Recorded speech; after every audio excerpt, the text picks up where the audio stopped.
Oh, you know what I love? Sports. Love sports. Sports. When it comes to Texas A&M. Where are you getting this information? Let me tell you. Welcome to TexAgs. TexAgs Live. I feel like I should be listening to the theme song from the Jeffersons. You know, we're moving on up. We will develop men, we will graduate players, and we will win championships on the field. It's a blessing to be in this position, and we're just thankful to be here. We're thankful to have the opportunity to go out there and play in front of the 12 man. He is a guy that has gotten better and better and better. He's just got that dog in him. It's been special. The 12th man this past week was unbelievable. And this is a real program. It's not fake. This is a real place. And if you want to be really good at football, this is a really good place to be. You know, if I'm betting on anybody, it's the Aggies. How do you think the SEC media did with their voting and their first team, second team, all the yada, yada, yada, yada? Pretty good. I mean, I think for the most part it came out, at least especially the top five, almost exactly the way I had it. You had Texas first, Georgia second, Alabama third? I first had Georgia first, and then I talked to a guy who covers Georgia, and he said, no, you're going to make a mistake if you put Georgia first. They got this problem. So I said, okay. So I went ahead and put Texas first, Georgia second. I had LSU third based on over Alabama. The differential to me was that LSU has a proven quarterback, Alabama doesn't, and then I had A&M fifth. I got Alabama winning the SEC. I know that. I don't know why. I mean, I know why. I think defensively, and I think they're going to be fine offensively. I actually have Texas third in the SEC. Well, I don't know if that's wishful thinking or I'm just – because, look, some of the arguments I make about LSU – I don't know why I said LSU like that. LSU like it was one word. Some of the arguments I make – I've changed my mind a little bit on LSU. I'm starting to go a little higher. I think that happens after SEC media days. You get all this intel, you get overload, and the lobbyists kind of change your mind on certain things. I'm starting to believe a little bit more in LSU. As for Texas, and we're going to have a segment later, what will their record be when they play A&M? Okay? So we will look at most of A&M's opponents. Not all of them, but most of them. And we'll just kind of where you think they'll be when that comes. But I look at Texas, and I'm like, I think they're going to be a much better version of themselves at the end of the year. By the way, I do have them beating Ohio State to start the season. Okay. I think they win that game. But I think there's going to be a couple roadblocks in the middle of the year, most notably the Florida game in Florida, that I have them slip. I think they'll lose to Georgia as well. And then it could come down to that A&M game at the end of the year. Well, that would be exciting. Could. I think you come away from SEC media days and every team sounds good. This is true. No one. Even Mississippi State sounds good. Yeah, he was talking up his team. Arkansas was talking up his team. And I think it's because you accentuate the positive of your team and you kind of gloss over the negatives. Brian Kelly, hey, I'm bullish on our offensive line, all the while acknowledging, we got to replace 4 guys that were drafted and nobody's going to replace Will Campbell. Right. I said, okay, all right, but you're bullish. But does that mean you're as good as you were last year? And if you're not as good as you were last year in pass protection, is Nussmeier going to be even more prone to interceptions? Could this offensive line be better, though, at blocking for the running game? Because that's where they struggled last year. They struggled to run the ball. I would question that because it's not. It's one thing if you're losing 4 offensive linemen and they were okay and like South Carolina. Right. Every one of these guys, those 4 were drafted, and some were drafted really high. So maybe they will, but I don't think you just take it for granted. I don't know that there is a team in the SEC that doesn't have significant question marks, and that includes Texas with their offensive line, their defensive line, and their receivers for that matter. Who, in your opinion, today has the least amount of question marks? Is it Texas?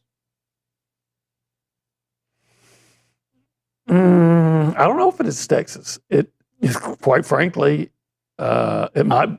I think it's Georgia, but I have a lot of questions about Georgia. I look at Georgia, and I thought, you're probably right, the least questions, but I look at Georgia, there's definitely a question at quarterback. Yep. I think there's questions at receiver. Noah's a good player. Is Zachariah Branch the other one, right? From USC, but they haven't been explosive at receiver.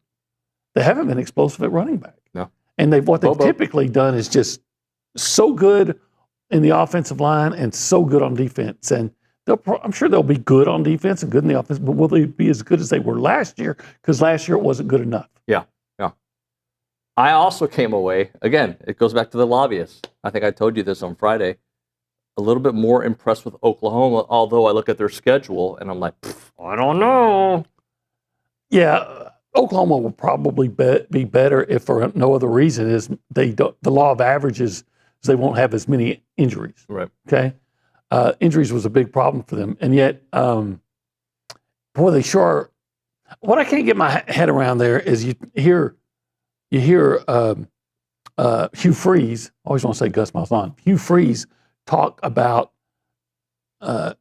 Jackson Arnold. I wanted to say Dart. And he's talking about how really good he is. Mm-hmm. And yeah, but Oklahoma was running him out of town. Right. And everything's going to change because of this guy, John Mateer, okay? He may be great. But what if he's not? What if he is good? I'm not saying he's not a good football player, not a good quarterback, but what if his success was somewhat boosted because of the conference he played in? Yeah, but because of the caliber of competition. Yeah. But I think those days, OB,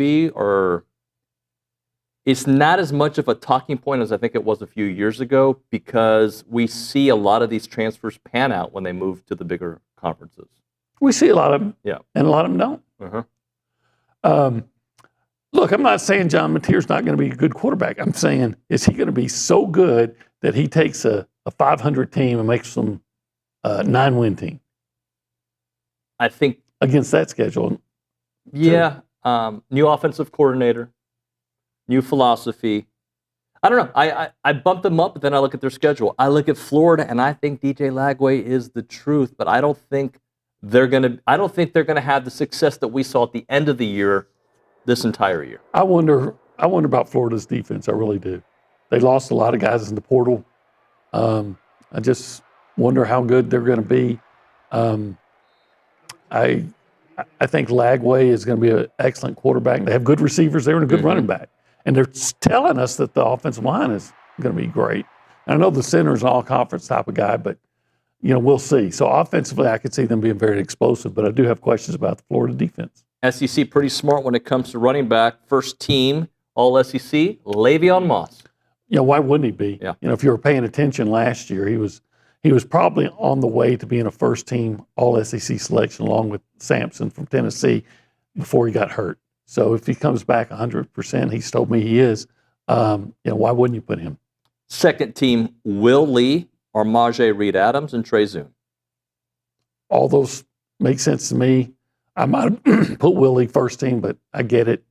A&M typically isn't going to get the same love that they do on the teams east of the Sabine. Yep, and then third team, Chase Basantis and Torian York. Yeah, all those are legit to me. So if you look at this, three guys on the offensive line that are in the first, second, or third team of all SEC. And I think Chase Basantis might be underrated at third team because I think he is going to have that big jump this year. And he was showing it before he got hurt. There is a real possibility that you find out that Chase Basantis is your best offensive lineman. And if that's the case. Which also means there's a scenario where Armajé is your best offensive lineman, or Zoom. Right. And hopefully we'll find out that Crownover or Naboo will be your best offensive lineman. But that's why I even heard Cole Kubalik say, A&M probably has the first or second best offensive line in the SEC. Why wouldn't they? Look at it. I think Alabama's supposed to be pretty loaded in the offensive line too. By the way, SEC champion voting, Texas with 96 votes, Georgia with 44, Alabama with 29, LSU with 20. I don't believe A&M received the vote. Nor should they. Yep. Predicted order of finish. Are you interested? Yeah, let's hear it. Where do you think A&M finishes? Fifth, that's where I put them. Where do you think the SEC has them, if you remember or not? Fifth. SEC has them as 8th. Well, they should have them fifth. Texas 1, Georgia 2, Alabama 3, LSU 4, South Carolina at 5. Again, we've talked about this all offseason. Love Sellers, but really, what about South Carolina, other than their quarterback, stands out? Mm-hmm.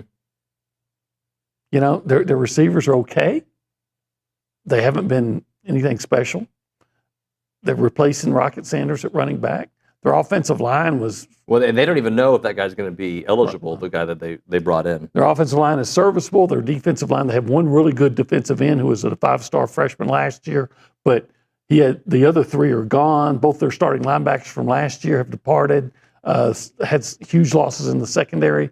I think I would be slow playing it on South Carolina a little bit. First team all quarterback, or all SEC quarterback, Lenore Sellers. Okay. Not surprised by that. If you would put him or Sellers, I'm sorry, him or Nussmeier, I wouldn't have flinched either way. Wide receivers, they were freshmen last year, both of them. Cam Coleman, Ryan Williams. Yeah, absolutely, without a doubt. Eli Stowers at tight end. That's who I voted for. Offensive line, Caden Proctor, Caden Green, DJ Campbell, Austin Barber, and Jake Slaughter from Florida. Second team, I won't read every position, but second team, Garrett Nelson Myers, we talked about. The running backs, Jaden Knott and Kadem Durham. Okay, there are a lot of big expectations for Ott. Anderson. He's from Cal, right? Yep. Yeah, transfer from Cal. Anderson and Wingo for wide receiver. Anderson, no doubt about it. Wingo, okay, he was okay. He was pretty good as a freshman, so okay. Are you okay with Arch being third team all SEC? Sure, why not? I mean, I'm not. I still think he has a lot to prove, and quite frankly, he admitted it. Yep. But who's the third quarterback that you say absolutely he's the guy? Pavia? If not Pavia, Lagway. Okay. There's more of a sample size with Lagway than Arch, but I think I understand Arch being third. In fact, considering the hype, I think it was. Yeah, the hype says he's the Heisman Trophy winner. Right. And I think, didn't Feinbaum say something like he's going to be the best quarterback since Tebow, was it? Something like that. So, and I think that's so unfair to the player. I do too. But, I think Arch being third team is fine. I would have probably put, again, the way and we'll talk about this when we do our first 25 and 25. We're doing number 25 today, thanks to La Casa Tequila. But when I do mine, I do it as where we are today. Okay. Not where we're going to be at the end of the year. Okay. So at the end of the year, will Arch probably be one of the 3 best quarterbacks in the SEC? Yes, I think so. Okay. Where he is today, I've got to have him prove it to me. Look, there's 2 different philosophies there. Some are saying, like you said, well, going into the season, who do I think is going to be the best? And then there are others who say, hey, I am going. This is what I'm projecting. We're going to do that on 25 and 25. Yeah. A lot of them we're going to be projecting. Some of them it's going to be based on now. So if more people thought, hey, Arch, and I don't know if they're projecting or if they're saying where he is now, but obviously if he is first team, I'd say they're definitely projecting. But I don't have an issue with that. I wouldn't be surprised at the end of the year if Arcel Reed is up there, because I think he's going to have a heck of a year. And then apparently only the Georgia media voted for the specialist. Punter, Brett Thornton from Georgia. Place kicker, Peyton Warding, Georgia. Long snapper, Bo Gardner, Georgia. I voted for... Kicking specialist. I voted for Tyler White. I did too. At punter. I couldn't tell you I voted for long snapper because I just finally went... I probably voted for Alabama because if it was alphabetical... Sure. It's a long... Look, I got to tell you, I have to admit... I don't spend a lot of time researching the long snappers. The long snapper. Oh, you're missing out, buddy. Yeah, you're missing a big part of the game. Actually, you are. It is a big part of the game, but you're right. I don't pay attention to it either. I just expect it to be good. Yeah. Do you remember any bad snaps from A&M last year? No. I'm sure there's had to be, but I don't remember one. I don't remember one. So maybe A&M should have had I couldn't tell you who it was. By the way, it's TexAgs Live. I can tell you that. We are presented by. Okay, we got a whole bunch of. But who the show is presented by? David Garner's Jewelers. That's right. We're in the Rollo Insurance We are. studio. Yes, we are. This hour has a name. The Go Hour. Presented by. CC Creations. Yep. And currently we are hanging out where? In the Cool Zone, the Holistic Planning Cool Zone. And if you want to be a part of the conversation, you can, right? Yes, you can. You can call what number? You don't know. 1150. Yeah, 979. 1150. 693-1150. That is the Buppy's Catering hotline and bartending hotline. Buppy's Catering and bartending hotline. If you want to be a part of it, of course, call or text that number. Let's go around the room, left to right, to say hi to the people. Behind the glass is a man that drove through the night, drove through the day, and when I was at the gym yesterday, gentleman came up to me, took off my AirPods because I like this guy, and he goes, "You know that Nick, that guy in the back? Yeah. He's really good." He goes, "In fact, I like when he hosts the show." That actually happened yesterday, Nick. So there you go. Your dad came and stopped me. Yeah, I was about to say, I don't really believe that, but I promise whoever that happened. was, I appreciate it. That's very nice. Thank you. And it's good to be back in the normal seat, back in the flow of things.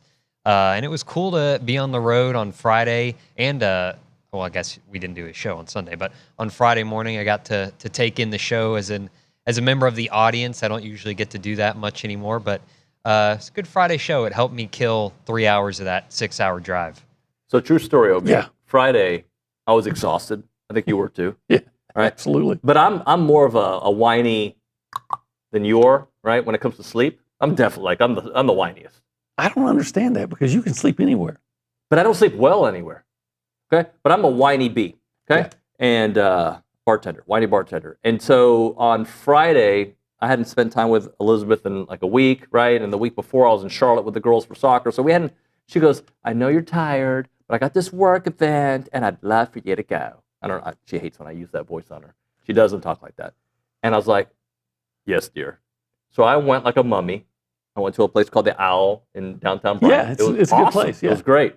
Gentleman came up to me. He's a fan of TexAgs. And at the end of the conversation, he goes, "Hey, I mean this with all due respect. You look really tired." We all were tired. Yeah. I can't even remember Friday. I'm sure I took Irma. We're digging ditches. I'm sure I took Irma to get something to eat, but I couldn't. I know where we went. We went to a place where we get tacos because it's real close to the house and I could be home Quickly. Saturday was pretty much, we made ourselves get up around and went to a place that we like to go to hear a band. Okay. Near Conroe, but we're back by 10:30. And so by 10:35, I was sound asleep. Yeah. And then even yesterday, I was sleeping all day. Were you? Yeah. Playing catch up. That's what happens at our age. Let's go to the Angry Elephant News and Social Center. Aggies gather at the Angry Elephant. Reese Nygren. He could have stayed up all night and be okay. I could have. Hey, buddy. I did one night. Hey, One how are y'all? time, we're well rested. That's how we are. Yep. You say you're going to provide value today, so let's get the value. I could provide some value. Mike Elko and the Aggies landed 4-star safety Tylen Wilson out of Mississippi on There's some Saturday. value right there. Chose the Aggies over Clemson and Arkansas. The 6'3", 185-pound safety is the 26th member of the 2026 class, which ranks third according to 24/7 Sports, behind USC and Georgia, who have 31 and 30 commits respectively. Yeah, I think we could have left out the Arkansas part. Said, "Hey, chose A&M over Clemson." Yeah. Like, okay, like chose A&M over Arkansas. That's like some woman saying, "Yeah, I chose so and so over." I don't know who's a handsome guy these days. I'm right next to you. You can say. Yeah, I mean, really handsome guy though. See, I don't know. I'm not good into pop culture. Reese Nygren. Well, like Reese Nygren and Thank you. And Olin Buchanan, right? So I'm saying, like I don't know who I'm picking that one. What I'm saying is, you don't have to throw in Olin Buchanan. Right. Olin Buchanan equates to Arkansas in this, and I'm kind of a pig. Arkansas won 7 games last year, OB. Well, I've won 7 games, Yeah. and I'm kind of a pig. You're 7.5. Vegas has got you at 7.5. Yeah, you can take the over under. Let's get one more, Nygren. Former Texas A&M women's soccer standout Kate Colvin signed her first professional contract agreeing to terms with Fort Lauderdale United FC for the 2025-26 Gamebridge Super League campaign. Colvin logged 42 starts with 36 career points on 12 goals and 12 assists during her 5 years in the maroon and white.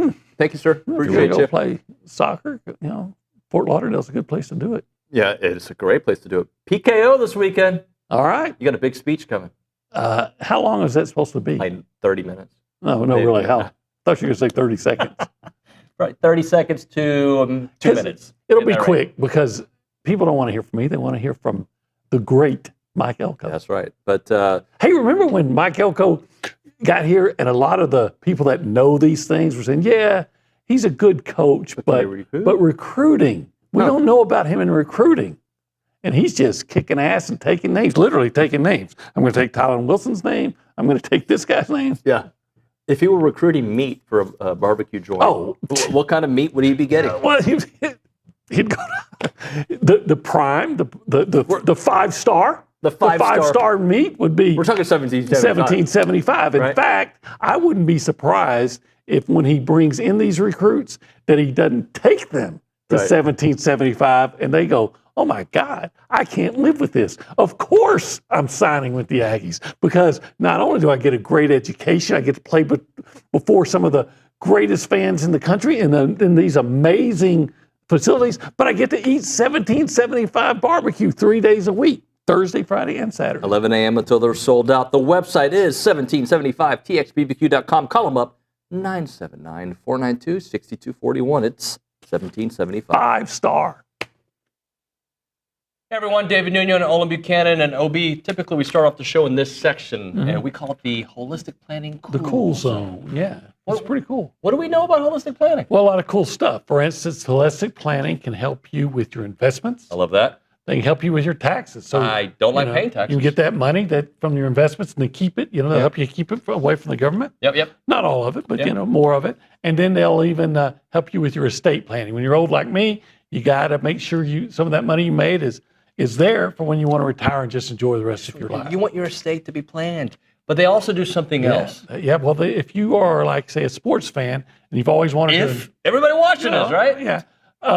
And you want to always dream of being an owner, well, in a certain way you can because they will broker the deal for you to invest in pro sports. Yeah, what you need to do is check out investinprosports.com. That's where you can get all the information if you want to invest in a team. I don't know what team. He'd probably try to buy the Cowboys.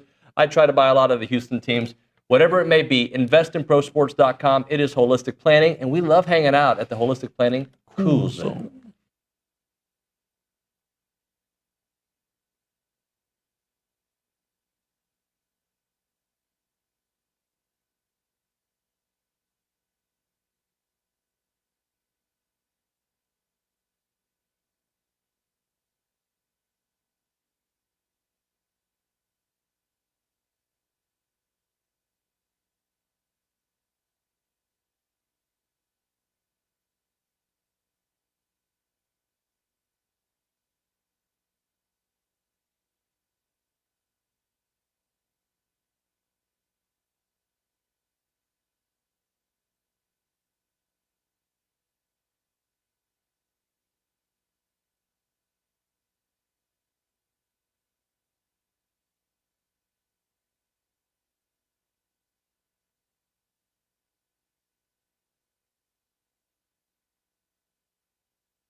We're back here on TexAgs Live. We're presented by David Garner's Jewelers. We're in the Rollo Insurance Studio. I believe I'm supposed to still read this. Don't forget to register for the 2025 TexAgs preseason kickoff, available to all premium and varsity subscribers.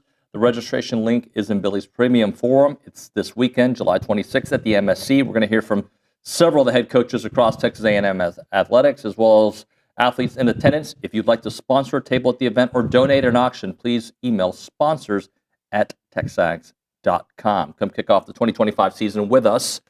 It is TexAgs Live. We're presented by David Garner's Jewelers. We're in the Rollo Insurance Studio. It is time for 25 in 25, presented by La Casa Tequila.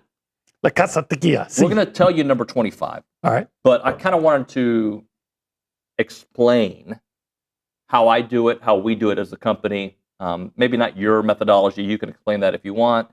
But basically, 25 and 25, a couple years ago, we changed the way we do it. We wanted the subscribers to be a part of the process, right? So you guys get 25% of the voting. Billy gets 25% of the voting. Should be 80. Olin, you get 25. I get 25. We all come up with our list, right?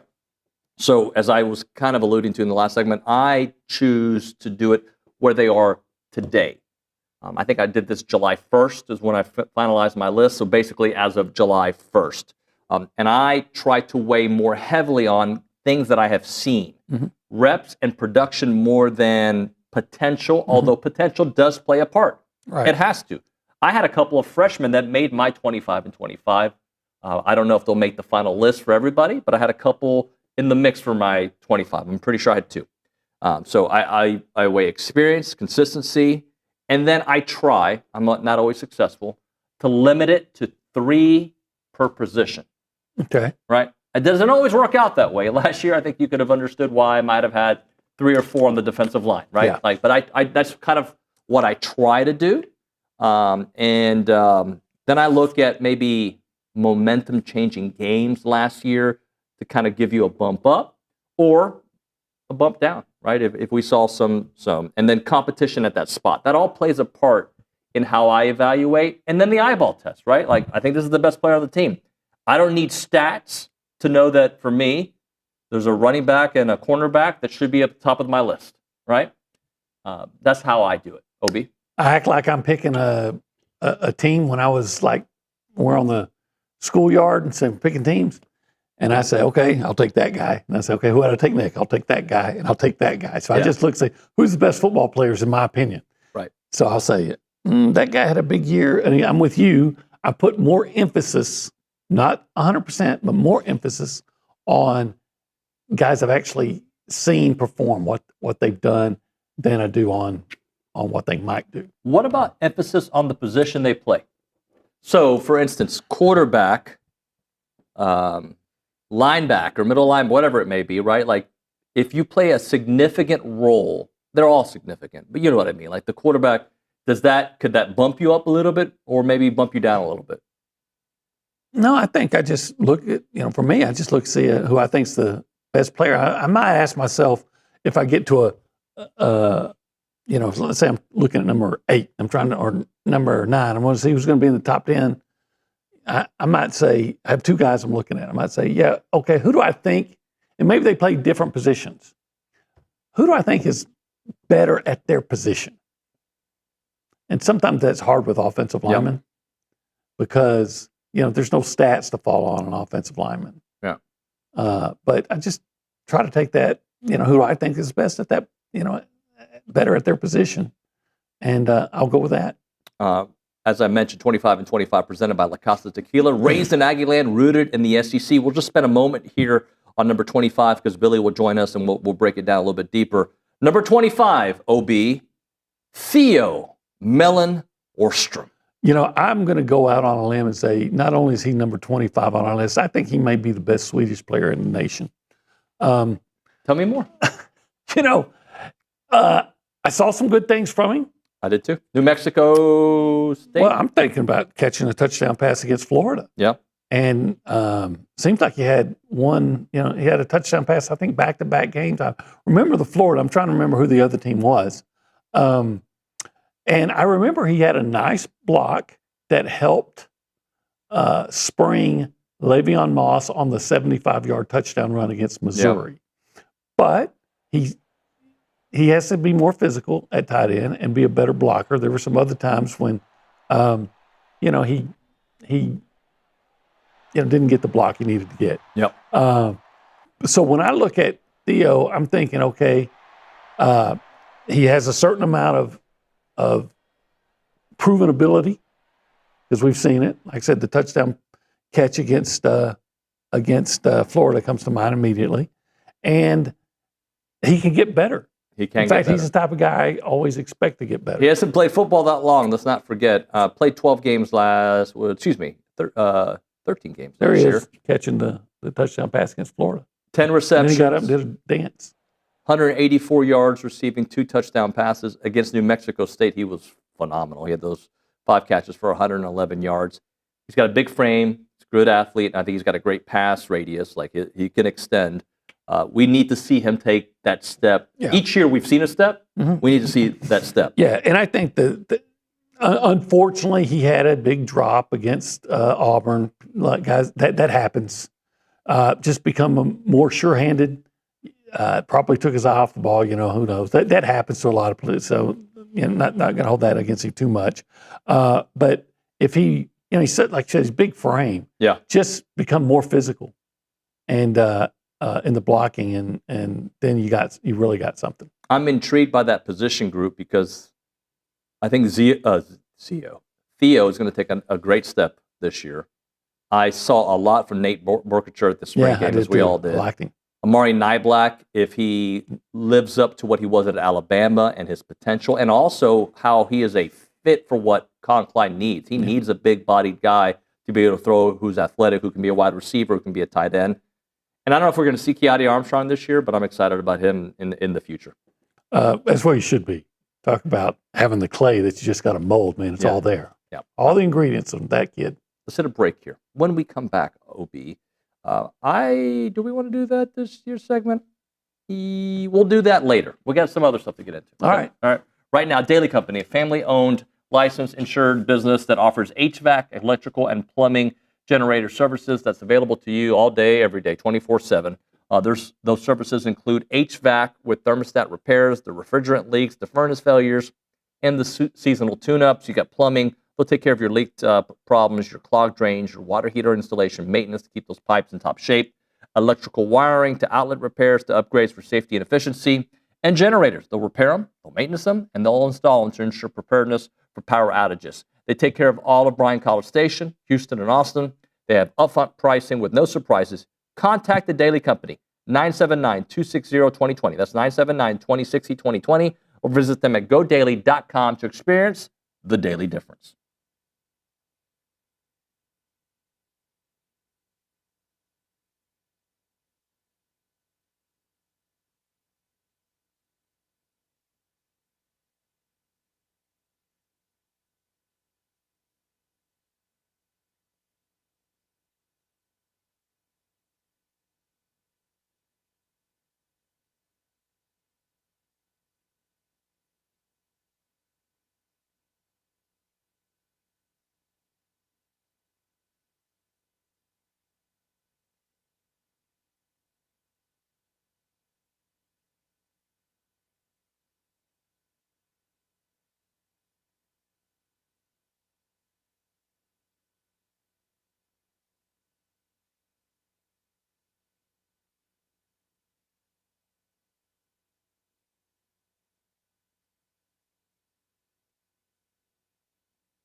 Definitely got a topic that I think might annoy you. Okay, that's Not the topic itself, but the idea behind the topic. Okay. Are you familiar with the University of Missouri?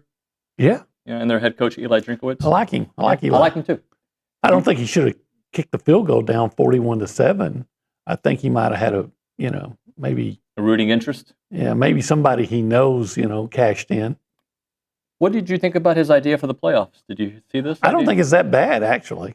Oh, really? Okay, that surprised me. I would have think because you're only adding what he said 30. So here's the deal. Hey, let's have a 30-team playoff. Well, if you're going to do that, make it 32 so it's balanced, and you only add 1 week to the to the season. Now, personally, I'd rather it get to 16 and stay there. But what about the folks that say you're diminishing the regular season? If you have a 32-team playoff, you are diminishing the regular season, are you not? And people are already saying it right now. So yeah,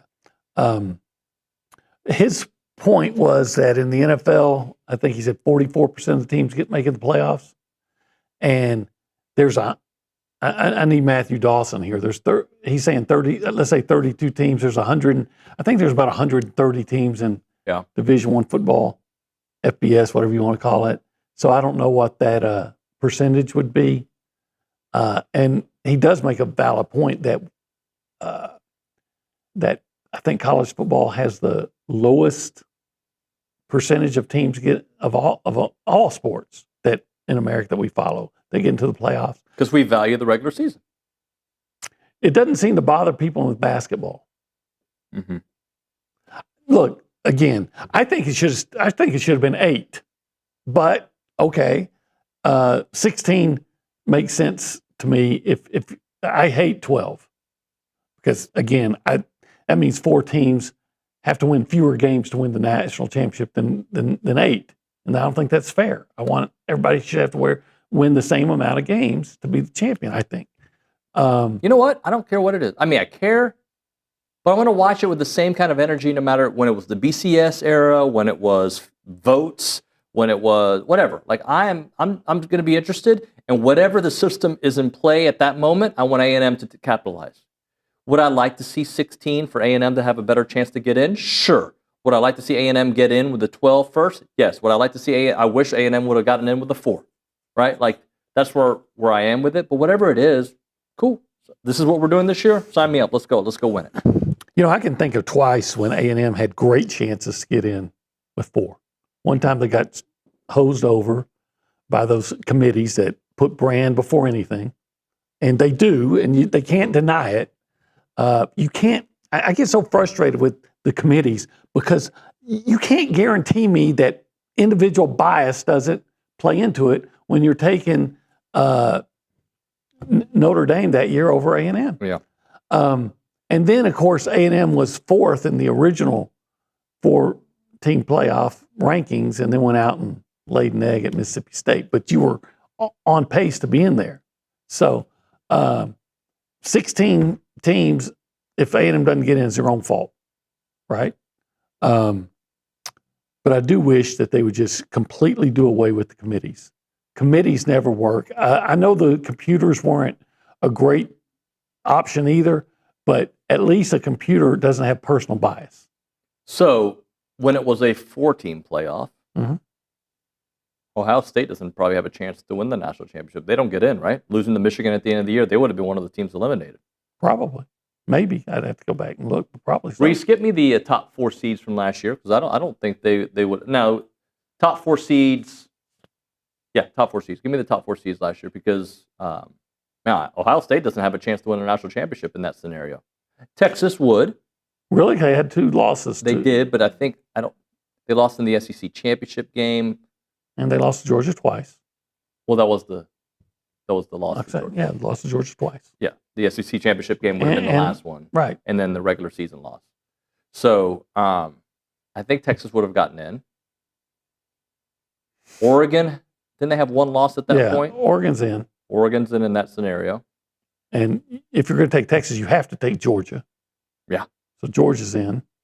Is Indiana? In the old system, a Big Ten team that had 1 loss, do they get in over Texas? I don't know. You have it? 8. Okay.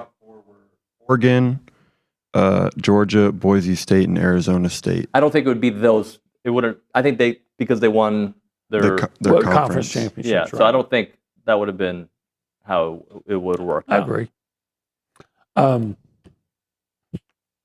It's funny the way. I think Indiana gets in that scenario. Though. I'd say the NCAA, but whoever's in charge of college football, how many times, whatever they come up with, it's always full of problems, and then they try to fix it as they go. Yeah. From back in the BCS and everything. Well, now we're going to do it this way, and last year they said, okay, if you're a conference champion, you get to be you get a bye and you get top 4. Now they're saying, no, if you're in the top, if you don't get a top 4 seed just because you're a conference champion. Hello, why would you ever thought that way anyway? Right.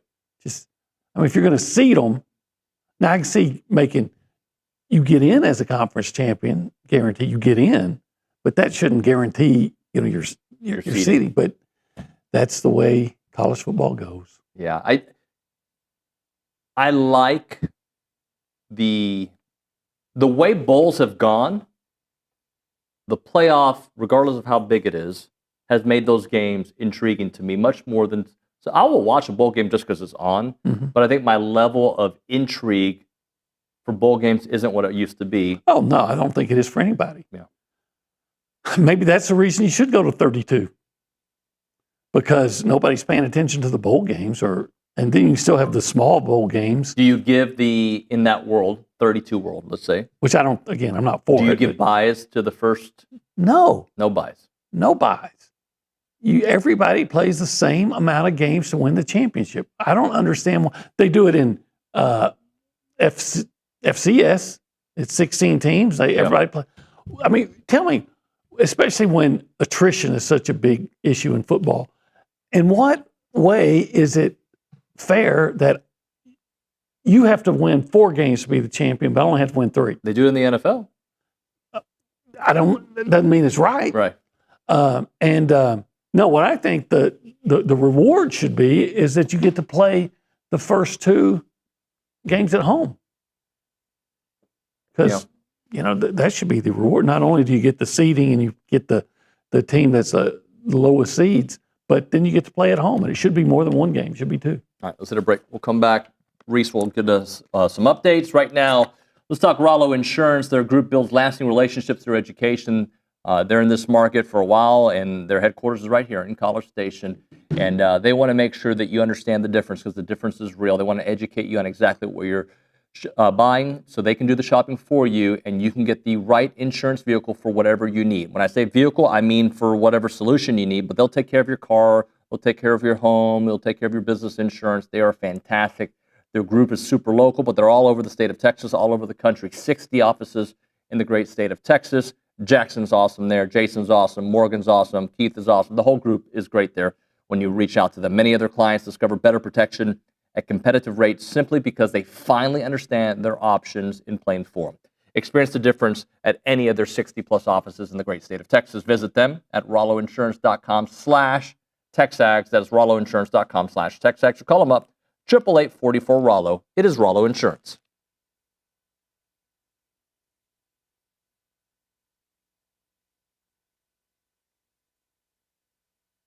Let's talk a little Snaps clothing. David Nuño here, and I love wearing Snaps clothing everywhere. I've got the flannel on right now. You've seen me in the Tailgater collection with the A&M gear. It is fantastic. If you see me around town with my sons, Christian and Cruz, they've got a bunch of Snaps gear. When they have big games for Consol, they wear nice clothes, so they wear their Snap stuff. And I'm telling you, with baseball season here, let's all kind of go looking stylish and fit to the games. They're at Olsen wearing the Snaps clothing.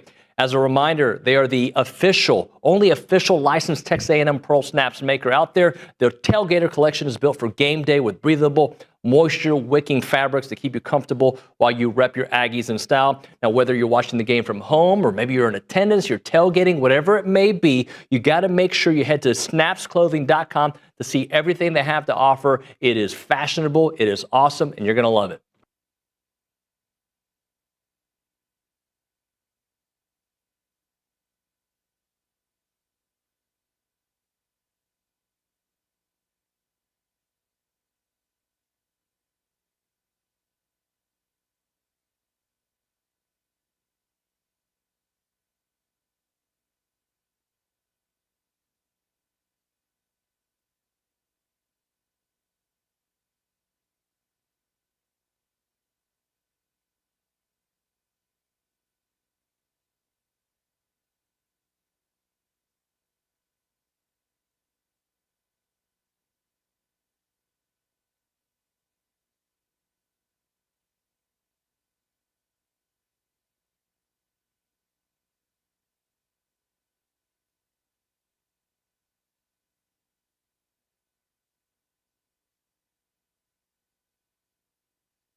No, we're not here. TexAgs Live. We're presented by David Garner's Jewelers Rollo Insurance Studio. Go Hour, presented by the Warehouse at CC Creations. He's Olin. He's going to stick around for an extra segment, by the way.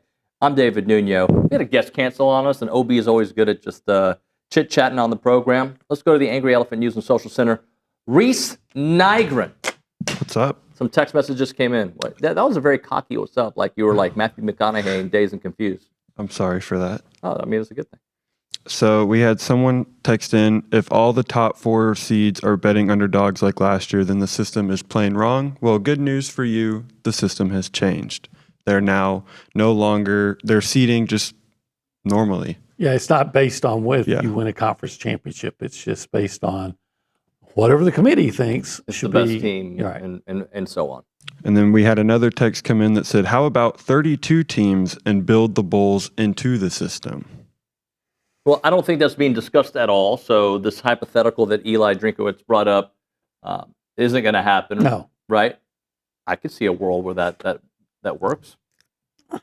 Yeah, I guess. But again, I think at some point, and I realize this is probably never going to happen, but it should. At some point, the people in charge of this playoff in college football need to start taking, their fans into consideration. Mm-hmm. And you say, okay, so if you want to play what your team play, you're going to have to be at the Mayonnaise Bowl right in 1 week, and then the next week you're going to have to play in Vegas, and the next week, do you have to go to the Boise, Idaho Bowl? Or, okay, now you're in the Orange Bowl. Yep. At some point, that's why you should play the games at home. How much are you going to continue to demand from your fans before they get until you price them out? OB, when we come back on TexAgs Live, we're going to play a game. Not really a game. It's more of a hypothetical. But we're going to look at A&M's opponents when A&M plays them. All right. Okay? We're going to point at the calendar.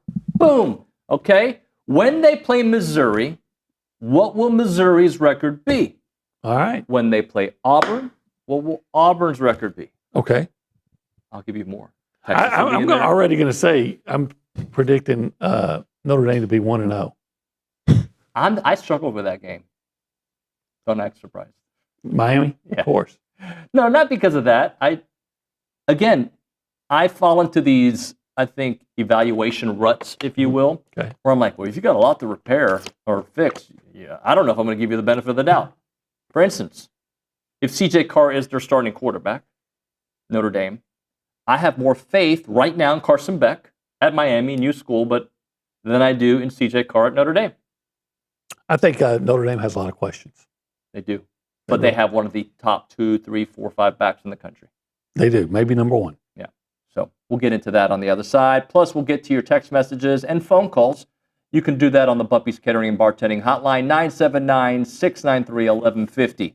You are listening to TexAgs Live, presented by David Garner's Jewelers.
We're back.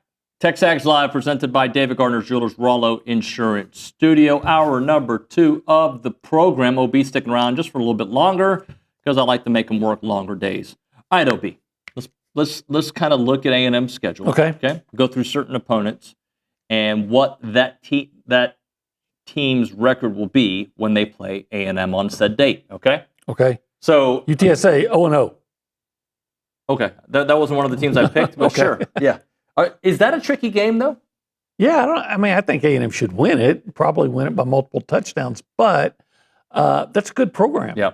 And they're going to go out and be a tough team to beat. I think you're going to have to play. Yeah, you're going to have to play. And how about the Jeff Traylor storyline in that one? He really wanted this gig. It seems like from all indications. I think A&M had the right choice bringing in Mike Elko. Do you think that plays a part in coaches' minds a year later? I mean, surely he would like to say, "Yeah, I'd love to go beat A&M and show them."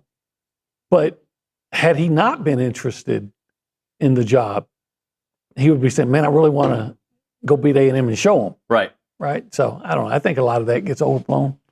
All right. So you already basically told us your answer for the next one, but Notre Dame. I had them barely beating Miami in week 1, and then they have, and Nick's putting the schedule up there. They have an open date. And they have the open date, right? So I think that's going to be it's at Miami. CJ Carr, probably his first game with Notre Dame. But that running game, and I don't believe in Miami. Cam Ward saved them last year. Mm-hmm. Can Carson Beck still be that guy? I don't think Carson Beck will be what Cam Ward was. So I think Notre Dame wins that game. I think it'd be better for Notre Dame to win that game when A&M plays them too. I think it's best for all the teams you play to win until they start playing each other, like especially non-conference games. And A&M needs to win some non-conference games. Typically I always say if you're going to pick a game with an SEC team, in non-conference, take the SEC team. Because more often than not, the SEC team wins, unless it's A&M. A&M is not picking up their end of the couch on that end. When was the last time A&M won a real non-conference game? Non-conference against a real opponent. They beat Miami a couple of years ago. Right. Is that may be the last one? That's one, yeah. Yeah, let's start picking up your end of the couch. Yep. The next team on the list, the Auburn Tigers. Auburn Tigers. I have them 3-1 heading into this game, okay? And if Nick can put up their schedule, I have them losing, I believe, to Oklahoma the week before the A&M game. They may lose to Baylor. They might. I think they're going to beat Baylor, though. They got to go to Oklahoma and to Baylor.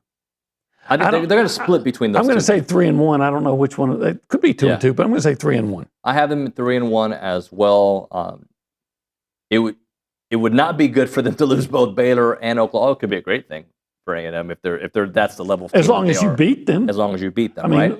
Look where they were last year, and you went out there and tripped over yourself. But I think Oklahoma will beat them in the return of Jackson Arnold to Oklahoma. I think OU wins. Well, see, you were just talking about what it means for Jeff Traylor to play Oklahoma. What does it mean for Jackson Arnold? Jackson Arnold going back there. Talk about wanting to show somebody. I think it means more to the players in situations like that than to the coaches. I agree. So, I have Auburn at 3-1. Florida. Okay, this is a hard one for me. My voice cracked. Because I have them either 3-2 or 2-3 heading into the A&M game. Okay? I have them probably, losses to... I'm going to take them over Long Island. Okay. And South Florida. You have them losing at LSU, though. Yeah, I'll take LSU at home. I had them losing at Miami. I think they're going to beat Miami and probably lose to Texas and be, what would that be, 3-2? I had the Miami game at the 50-50 for me, right? So, but that potentially could be 3 straight losses for Florida in that scenario. Potentially. Could be 4 as they go in to play A&M, and then Napier's back on the hot seat. But I will tell you this. This is kind of forecasting what I'm going to tell you later. I actually have Florida beating Texas. Okay. I do. In that game. Again, I still think Texas is 10-2-ish, 9-3, right? But I think that game early on, Remember, DJ Lagway didn't play against Texas last year. So I have Florida. I have it either 2 or 3 or 3-2, but more than likely 3-2 heading into that game against Texas A&M. I say 3-2. We just differ on the two. Right. 2 losses. All right. LSU. LSU. Well, they probably lose to Clemson. I think they're going to win that game. Okay. I think that the streak ends this year. The streak ends at 5. Yeah, I would like to see the streak continue, but I think the streak ends at 5. Well, in that case, if they beat Clemson, then they're going to beat Louisiana Tech, and I've already said they're going to beat Florida and Southeast Louisiana.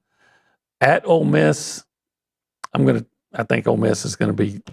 I'm looking at LSU. What were they? 1, 2, 3, 6-1? 6, maybe 7-0. Yeah, they could be. I think they're going. I'm saying 6-1 because I'm thinking they're probably going to lose to Clemson. I had them losing to Ole Miss. Okay. Okay, I am a little higher on Ole Miss than others. Why? I just think Kiffin, the Kiffin factor. Yeah. Okay. And I think the first I don't think you have Ole Miss's schedule. Do you, Nick? Do you? If I remember correctly, the first half of Ole Miss's schedule is Georgia State, Kentucky, Arkansas, Tulane, and then LSU. Yeah. And then Washington State. And I think they'll lose to LSU in that scenario. To LSU in that scenario. Second half of the schedule definitely gets. Wait, I don't see LSU. Yeah, there it is on September the 27th. So yes, I have LSU at 6-1 with a loss to Ole Miss.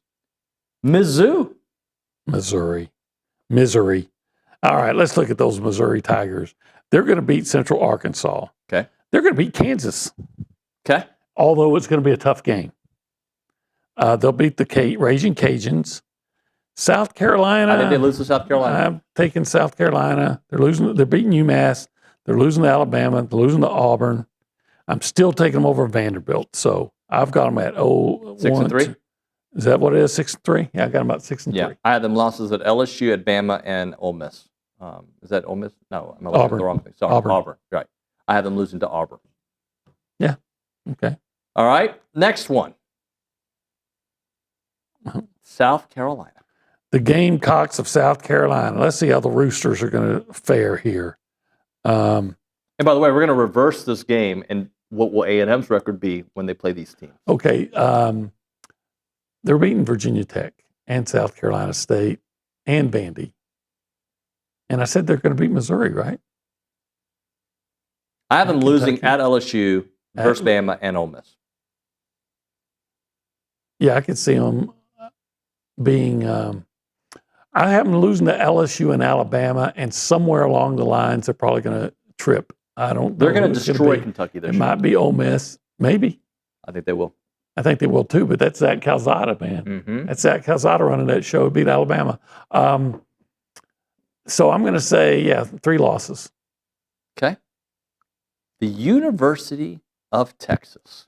I'm sorry, I don't know that one. I know Texas University. Texas University. Saw them off. I had them beating Ohio State to start the year. Okay. I have them losing at Florida. Okay. I have them losing at Georgia. Okay. And I have a maybe loss. It's not a loss right now, but I can see OU being a loss this year. Yeah, it's a rival game. Yeah. So I think they'll be either 8-3 or 9-2 heading into the A&M game. I'm going to say 9-2. I'm not as confident about that Ohio State game as you are, because Ohio State lost a lot. Texas lost a lot. Yep. And Ohio State's at home. That's a proud program. It's going to mean a lot. 11 a.m. I think an early kickoff favors the visitor, but still. Julian Sayin, less experienced than Arch. But the receivers at Ohio State. Who's going to cover Jeremiah Smith? Right? Are you going to get Jeremiah Smith the ball? I think they're either going to be 9-2 or 10-1 when they play A&M. Okay. And that so that loss. If you tell me that Ohio State, if you tell me they're going to beat Ohio State, then I'm going to tell you they're going to be 10-1 going into play. But if they lose to Ohio State, 9-2. 9-2. You don't see them losing at Florida. No, I really don't. I don't. Again, Florida's defensive questions to me. And maybe I'm reading this all wrong. Maybe if I'm covering Florida, I'm saying, hey, wait, what you don't understand is this, and this. Yeah. And that may be the case. But off the surface, I keep hearing how good Jack Pyburn is, who left Florida for LSU. I keep hearing how good TJ Searcy is, who's here. And I'm like, how many guys can you lose and still be? And I know you get guys back too, but and quite frankly, I think Texas is going to be able to move the football. All right, let's now do the reverse game. Okay. A&M's record when they take on these opponents. Okay. All right. Whatever an O. All right. So Notre Dame, they'll be 2-0. Yeah. Okay.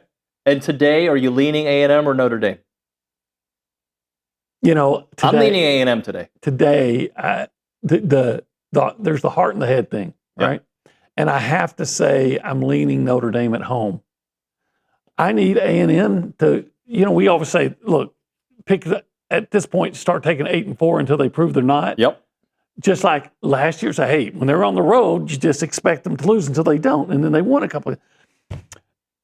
I just talked about how A&M's been fumbling the ball for the SEC against non-conference, Power 5 opponents. Well, and I hate that I brought it up almost like every day in the last 10 days, but they have not beat a ranked opponent on the road since 2014, OB.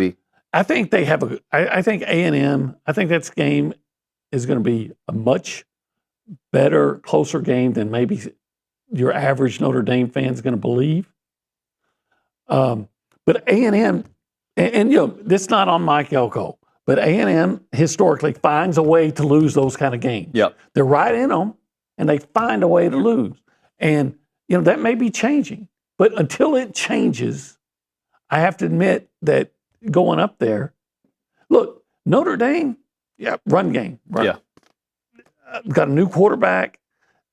It's funny to me how I've seen some podcasts up there, and all of a sudden, Riley Leonard wasn't such a big deal anymore. Right. Now, this guy's a better passer than Riley. That's not what won you games last year with Riley. What won you was Riley Leonard just being that clutch guy that found a way to get those big key first downs. And you may be a good passer, but don't have that same innate competitive ability to do those things. So, to me, it's a coin flip game. Yeah.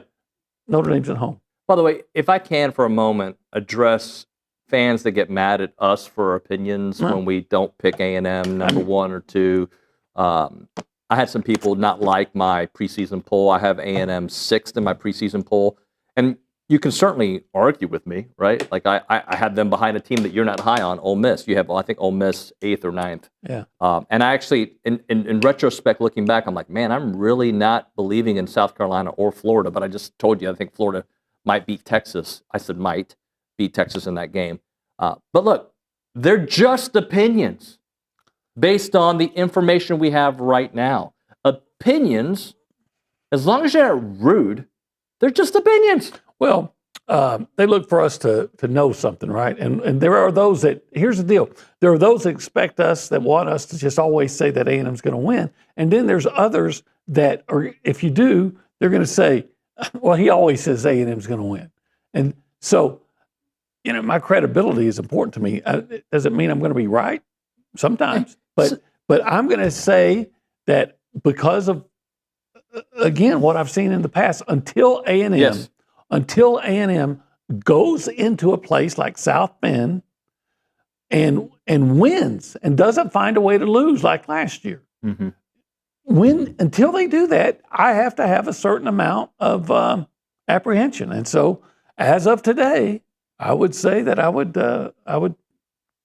say that Notre Dame's probably going to win that game. Yeah, I'm leaning towards A&M today, but But then I argue with myself what I just said about not winning against a ranked team on the road. So, see, I think A&M wins that game last year if Connor Wigman doesn't have the worst game of his life, right? If they may win that game if Mike Elko goes to Marcel Reed. Yeah. But he didn't. So let's look at Auburn now. Okay. Right? And look at an A&M schedule. What do you think A&M's schedule, record is going to be when they take on Auburn? Because I just said 2-1. 2-1. Yeah, we don't have to go that much further. It's just an open week in between. So, yeah, they'll either be 2-1 or 3-0 heading into that game, right? As expected. Could be 3-0. could really, absolutely could be 3-0, but until they do it, it's 2-1. Which then means Florida. Florida, they're 1, 2, 3, 4. In my case, they're 4-1. I think they're beating Auburn at home. It's not going to be. It's not going to be easy. Auburn will be better, and you let that one go last year. But I think A&M's a better football team this year than they were last year, and they're going to beat Mississippi State, I believe. So 4-1 playing Florida. So 5-1 playing Arkansas. 5-1 playing Arkansas. 6-1. Worst case, you're 4-2 playing Arkansas. Worst case. I mean, worst case is you lose them all, but you know what I mean. The worst realistic case. Yeah, I guess if you're going to say lose to Notre Dame and Florida, or Auburn, Yeah, so I guess the worst case scenario is you'd be around 3-3. God, this show would be insufferable. Please don't happen. All right, so the LSU game, I have them beating Arkansas. Okay. Okay. The way it's going right now, like they're the most undefeated team ever, and I don't think that's how it's going to play out. But like, because I'm leaning towards A&M versus Notre Dame, but I'm going to argue with myself that week. So, but as of today, that's a 50-50 game for me. I think they beat Florida. I think they beat Auburn. I don't think they win at LSU today. I think they can. I think, but again, they haven't won there since 94. There have been a couple of times they've had great opportunities to win there. And what did I just say about the biggest issue with A&M is not being as talented. There have been years they've been more poorly coached, which says a lot when Les Miles was there at Orgeron. But until you go into LSU and actually beat them again, how can you just say, "Oh yeah, that's an easy or not easy win," but that's a win. Right. The next game, Missouri. It's a win. So you have their record at that point, 2 losses? Two losses. 2 losses. And that would be LSU and Notre Dame? At this point, yeah. Okay. South Carolina the week after? That's a win, I think. Okay. Again, I don't think South Carolina is going to be the team. I think South Carolina is probably going to finish around 7-5. So it feels like, OB, just like last year, you have the Texas game as an invite potentially to the SEC championship game. Could be. Could be. There's not a game on that schedule that A&M can't win, and I don't mean pie in the sky. Unfortunately, we can win any week. Unfortunately, we've said that the last couple of seasons, though. And right? there wasn't a game last year. The only game last year that I thought A&M just got outplayed was Texas, because you even moved the ball against South Carolina. So I saw, who was it? I think it's one of the old Barstool guys, Mitzi. He just doesn't believe and read. And when somebody argued with him on Twitter, he said, "I saw the Texas game." He was very inconsistent. The Texas game, the offense sucked, right? And against one of the best defenses in the country, no doubt. You're right, Mitzi. But I also think you got to look at every game that he played in. I mean, what games did he play poorly in, OB? Texas. South Carolina, they actually moved the ball. In the second quarter. Yeah. And a little bit in the third. They were at the 20-yard line when he threw that interception, and then that's when everything just started getting away from him. That's about it. Yeah. Poorly, right? Poorly. And I'll give Texas credit. Their defense was elite. Yeah, and look, there was a play that I remember that Noah Thomas is wide open for it's an easy touchdown if you see him. And Marcel didn't see him. I don't even know if he looked for him. Yep. That comes with being a young quarterback. Typically, you get better at reading the defenses and finding the more you play. 100. I'm assuming, and I may assume incorrectly, but I am assuming that Marcel is going to take a big step forward in that area because quarterbacks typically do. Yep. So Cade and the team in the back put together, and there's a reason to my madness. OB, do you mind sticking around for one more segment? Because I was going to do this, but I don't want to rush through it. I'm going to give you, because something that Pete Thamel talked about with Elko, which, by the way, Billy's talked about, is the number of NFL draft picks that Coach Elko expects to have on this team this year. Mm-hmm. Like 11 or 12. 13. Yeah, and I'm going to give that framework for history, okay, of what that means. So I wasn't planning on keeping you a little bit longer, but since we didn't get to it, we'll do it on the other side. Right now, Caldwell Country Chevrolet, Highway 21 in Caldwell, online, caldwellcountrychevrolet.com. If you're looking for a selection that won't break the bank and you want just a great selection of vehicles at great price and great trade-in value, you got to look at Caldwell Country Chevrolet. Their selection there won't break the bank, and they're stocking up on new vehicles all the time to grow that inventory daily. And the real deal is they're south of those big city prices. They have an Aggie alumni team that's ready to roll out the red carpet for you, and they're locally owned right here in the Brazos Valley. Their pre-owned inventory is moving fast, which means you'll get top dollar for your trade-in. It's a short conversation. Remember, we're talking about 15 minutes, the edge of Bryan to the beginnings of Caldwell. A short conversation away, but you'll see the difference when you step on the lot and you do business with the great people at Caldwell Country Chevrolet. Highway 21 in Caldwell, online, caldwellcountrychevrolet.com.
All right, we're back here on TexAgs Live. OB, like overtime here with OB. Appreciate him staying around. OB, so we've been talking about what A&M's record could be when they face certain opponents and what those opponents' records going to be when they play A&M.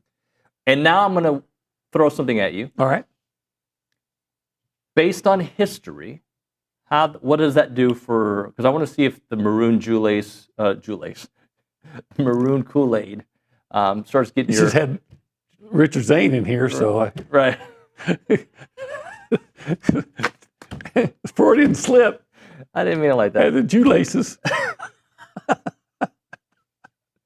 Anyway, if the maroon Kool-Aid will change based on what we're about to learn, okay? Okay.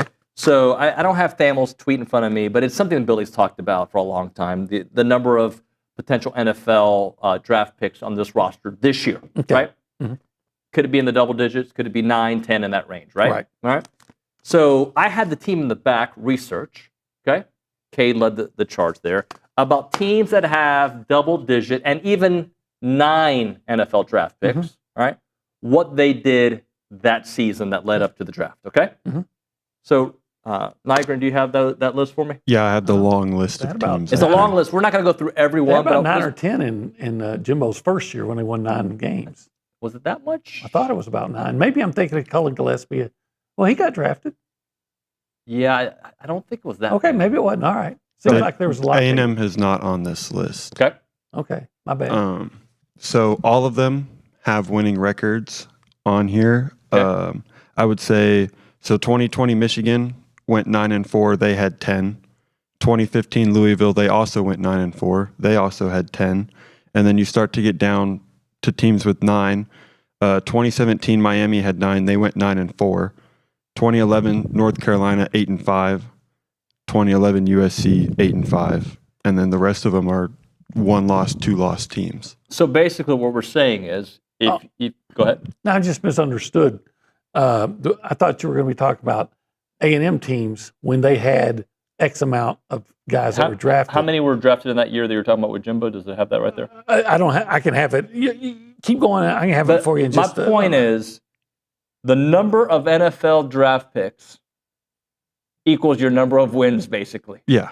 Right? Like, if you have 10 NFL draft picks, you are on the path to 10 win seasons. Yeah, I think the teams that I listed were the only teams on here that didn't end up with double-digit wins. Yeah, that 2019 team, my bad, only had 7. Right, yeah. Eric McCoy, Jay Sternberger, Kingsley Kiki, Dalen Mack, Travion Williams, Donovan Wilson, and Cullen Gillespie. Now, the next year, they had 3 more guys off that team who were drafted. Sure. So that team right there, in their top 2 years, I mean, you're going to have freshmen on that team, but maybe they didn't play as much. Had 10 guys that would be drafted. Man, when you look at it, you think, man, why wasn't that?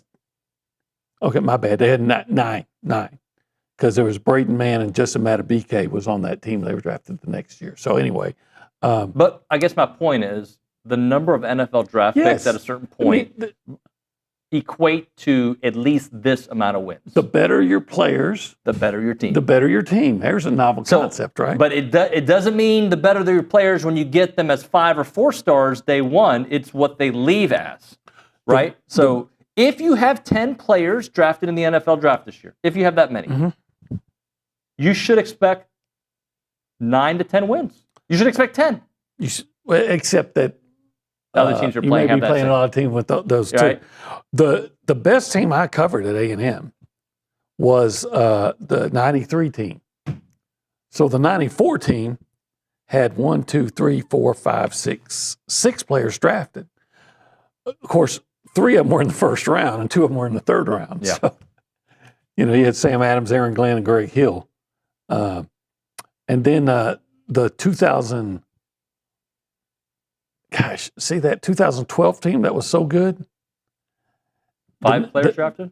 The next, you had Jokel in 13, Christian Michael, DeMontre Moore, Sean Porter, and Swope.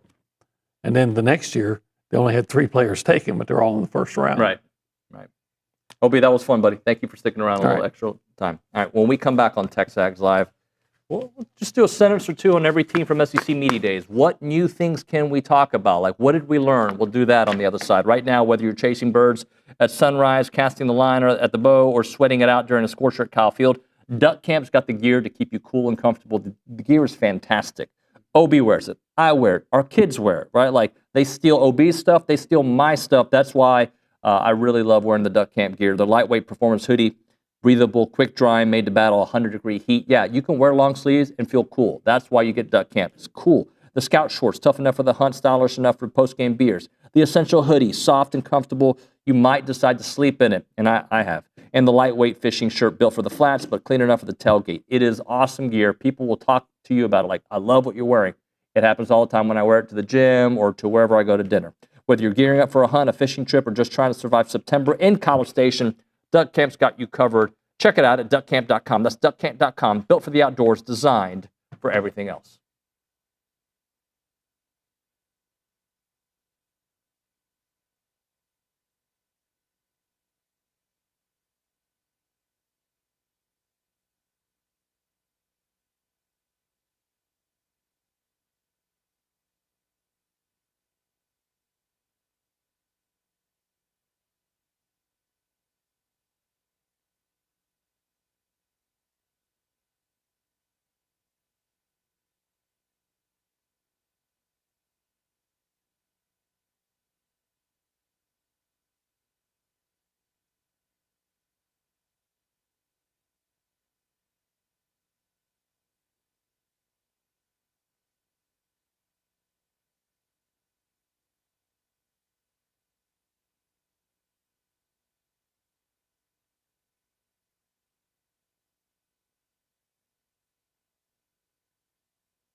All right, we're back. TexAgs Live, presented by David Gardner's Jewelers Rollo Insurance Studio.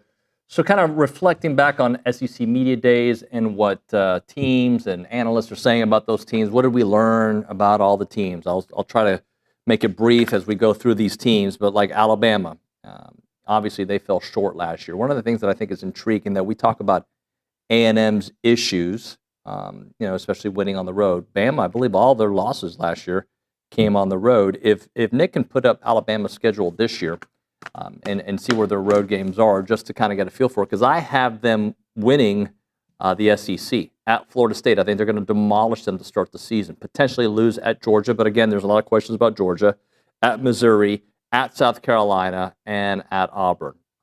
I think they will be much better on the road, and Ryan Williams, just such a phenomenal wide receiver, should make, look, Ty Simpson's going to have to he's going to have to adjust. But I remember saying the same thing about Jalen Milroe when he took over, Bryce Young when he took over.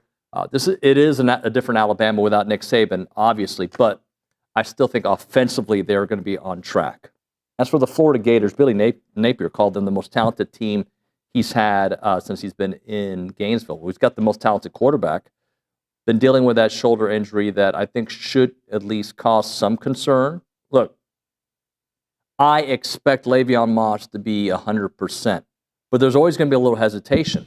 Different kind of injury with Lagway, but not participating in spring to me has it casts a little bit of uncertainty, no doubt.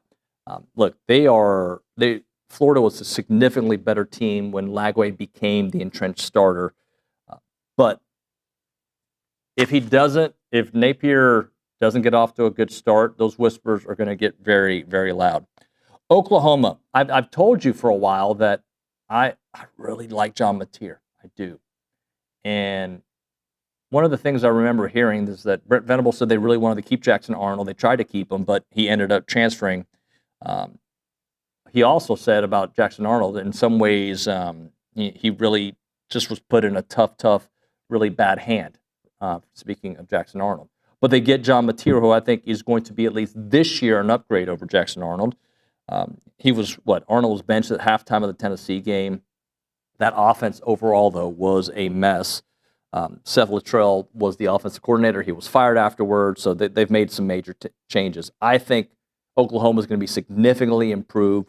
Won't have the kind of, I think they'll do just enough to keep Brent Venables' job, but it's not like I expect them to be like a 10-win team. I just think they will be significantly better. Mississippi State brought in 34 incoming transfers and a 27-player recruiting class, so that roster is going to look completely different. I still don't think they're going to be good. They shouldn't be. They added 10 defensive linemen, 8 new linebackers. They completely changed their front seven. They brought in 9 offensive linemen, and you know how bad that offensive line was. So they went 2-10 last year. They could have a significantly better season and still fall very short, like 4-8, double their win total and be, but they don't have the kind of money to keep making changes at head coach. We had an insider on with us last week, Brian Haydad, and he's like, they've had so many coaches since 2016, right? Like they can't just keep changing coaches every couple of seasons. It's going to be a long season for them. Texas, look, they have a championship roster. There's no doubt about that. Their defense, while having some changes, is going to be extremely deep, and I think they'll be really good again. Arch is at some point going to live up to the hype, if not early on. I think a marquee win over Ohio State in week 1 will do numbers for his, not to his trajectory, but his confidence, right? But if they don't get that game, and he doesn't play it great, then what? But look, they've been to the college football playoffs the last couple of years. They're, house money. They've got the roster. They've got the talent. They've got the quarterback that they believe they should be fine. When I talk about what I think their record's going to be when they head into the A&M game, Texas fans might take that as a slight. Look, the Florida game to me is that one that could kind of change the way we look at their season. But I do think they beat Ohio State to start the year. Georgia. I think I said earlier that after SEC Media Days, there are certain teams that I looked up a little bit more favorably after SEC Media Days. Georgia's one that I have in my top 2 is because I've just gotten so used to saying them, and I believe that they will be a better offense this year. But they're one of the teams that I left SEC Media Days not as high as I came in. They took some hits from just the perception of where they are. Look, they will have a young team, but I think Kirby Smart really thrives in that environment. They may be young, but they're going to be just fine. If Texas is young, Georgia's young, Georgia getting them at home, I still think Georgia is one of the top 2 teams in the conference, which is not an outrageous take. But that's where they are. Auburn. We kind of talked about Auburn in the Oklahoma thing because I was talking about Jackson Arnold, but they have some big tests this year. They got Georgia, they got Bama, but they get started early on at Baylor to start the season. Baylor's getting a lot of hype in the Big 12. I think they'll be significantly better, but I still think Auburn's able to take that one. Freeze has proven in the past to develop a great offense. I think they're still waiting for it here. But regardless of what you think about Jackson Arnold, and I think he's going to be pretty good, he is an upgrade to Peyton Thorne, who trashed the Aggies last year, unfortunately. So I think Auburn will be better. A&M has that one. Tennessee, one of the most intriguing storylines in all of college football. Josh Heupel basically has an open quarterback competition, but I think Joey Aguilar is the guy, right? Like we all kind of expect them to be the case. Defense returns a core that finished top 10 in 6 different categories. So thinking about that when it comes to Tennessee, I think that even though they'll take a step back offensively, will it matter? Because it's not like Nico was that good for them last year. Now, the running game, I think that'll be the interesting thing. 3 straight 10-win seasons, a quarterback room that's still being ironed out, with a quarterback who has not played SEC caliber football, obviously. So coming from Appalachian State to UCLA to Tennessee. I don't think they're going to collapse like many people are, but they're certainly not going to be a playoff team this year. And if they are, props to Josh Heupel for being top 3 coaches in college football. I don't expect that. LSU. What do we learn? The same thing we learned about all these teams. Every coach is so high on their roster. Brian Kelly said this is the most talented roster he's ever had at LSU. Nuss comes in as the 1B quarterback in the SEC, at least according to the media. He finished 2nd team in all SEC voting. Will he make the jump that we've seen other LSU quarterbacks make in their 2nd year as starters? Jaden Daniels, the most recent one to do it. We know Joe Burrow had a huge leap. You can't just copy and paste history on every quarterback, but the way, like Moscona, who was on the show, how high he is on him based on the numbers and the reps that he got last year. I think they're going to be significantly improved, LSU. I do. Will they win their first game of the season? That streak of losing, was it 5 straight? Am I right about that, Reese? 5 straight. I think that streak comes to an end this year. I think they go to Clemson and they win a close game. I think they do get that one. We'll see what Blake Baker has, the defensive coordinator, who has seen little marginal improvements there. I think they're going to be fine. A&M we don't need to talk about because we talk about them all the time. I think some of the takeaways, though, from media days, again, I'm making this based on media days conversations, is the clear faith and optimism and confidence that Coach Elko and the rest of the team has in Marcel Reed. No doubt. There is not a quarterback competition. He is their guy, and you felt the vibe from the players that I spoke to, and you felt it from Coach Elko. And he's one of the things that we had been monitoring all offseason about Marcel Reed was the necessary size and strength he was able to put on, and it looks like he has been able to do that. A game away from the SEC championship game last year, take away the 8-4, the finish of the year. That's the reality. They were a game away from the SEC championship game. Media predicted them to finish 8th, middle of the pack. That's fine. They just want to finish this season. Yeah, you got to start good. You got to finish good. You got to play in the middle good, right? It's all a part of the totality of the year. Finishing for this team would be exactly what is needed based on, look, if you identify weaknesses and vulnerabilities and you focus on those and you improve those, right? As long as the others don't drop off, and I think this will be a great proof for Coach Elko. Does the defense take a significant step up with his fingers all over the defense? And does the offense continue to grow in a second year of Marcel Reed? So, South Carolina, I'm not as high on them as others, and I feel like I have to defend Lenore Sellers against myself, like my thoughts about him and Shane Beamer, because I'm high on Lenore and I'm high on Shane Beamer, but I just don't see Lenore Sellers as Cam Newton. I just don't. They're fifth in the preseason poll. Lenore Sellers is the first team All-SEC quarterback. Dylan Stewart back on that defense. He is fantastic. They got questions in the wide receiver room, which they had last year. They have questions on the offensive line. Well, they had those questions last year, and A&M was not able to get sacks. And they have questions at running back. So will they be fighting for a playoff spot? I don't see them that way this year. I just don't. I think last year they caught teams, overlooking them potentially. A&M coming off the biggest win of the year, and then they just got rolling. And they were really good. They could have won some games at the end, but it was the defense to me, and I think the defense has to take a step back. I know everybody's high on them. I just can't be as high as everybody. Arkansas.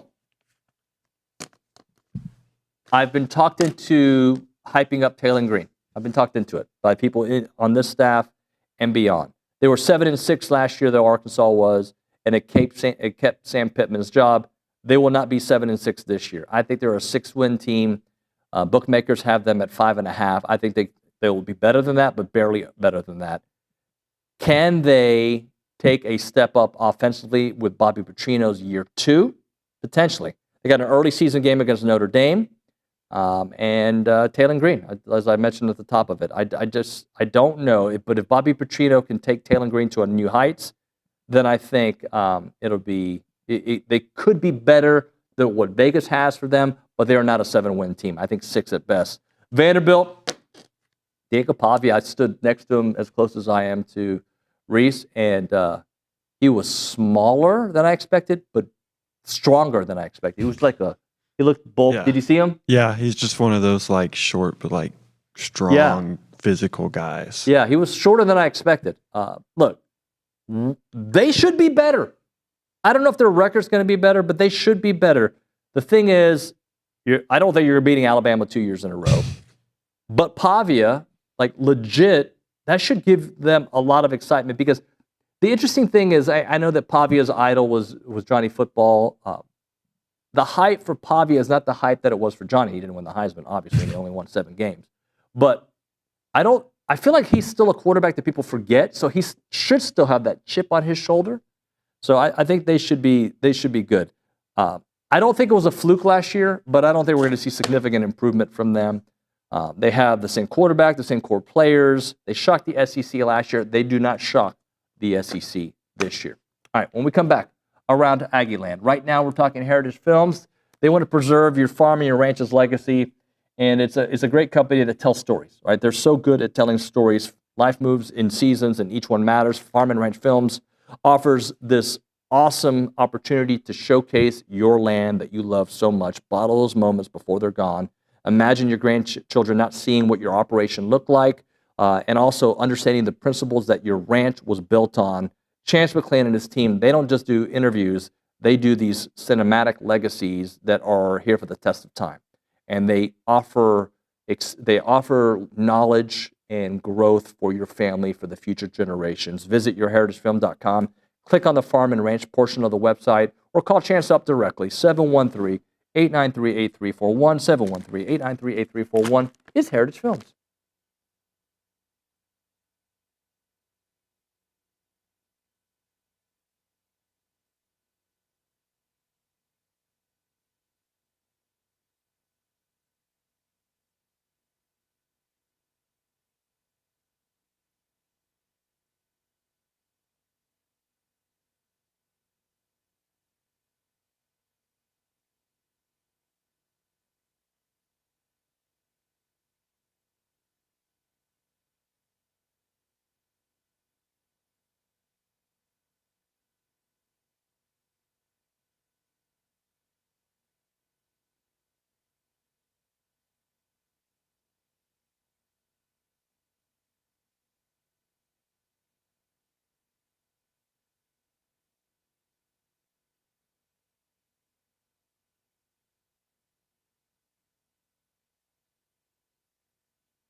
We're back. TexAgs Live, presented by David Gardner's Jewelers, Rollo Insurance Studio, Around Aggieland.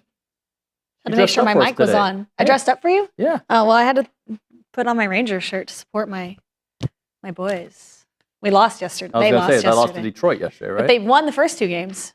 They've been playing much better for you. Yes. Yes or no? Yeah. Okay. I mean, they were. You were bragging about them beating the Astros like a week ago. So. They did beat the Astros twice.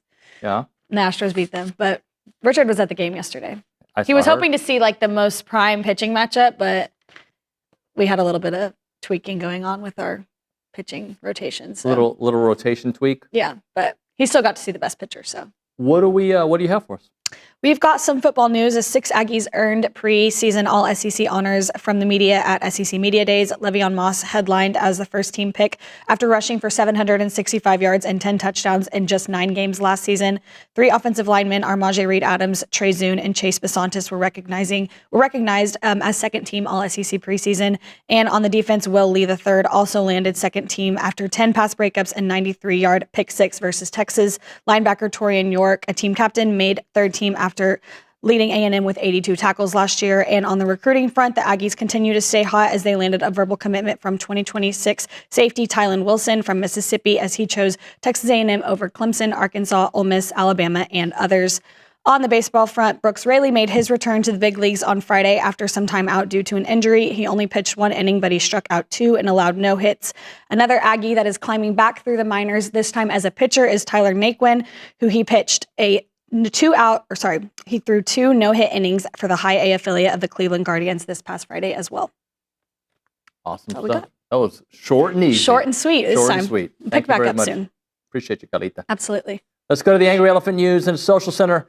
Nygren, what do you have for us? So I have a Summer League update for those sickos out there watching Summer League. The Luke Evangelist? Myself included. I love watching Summer League. Former Aggie guard Dexter Dennis had a solid Summer League showing, averaging 8 points and 1.2 steals and blocks while shooting 46% from the field and 45% from 3 while playing for the San Antonio Spurs Summer League team.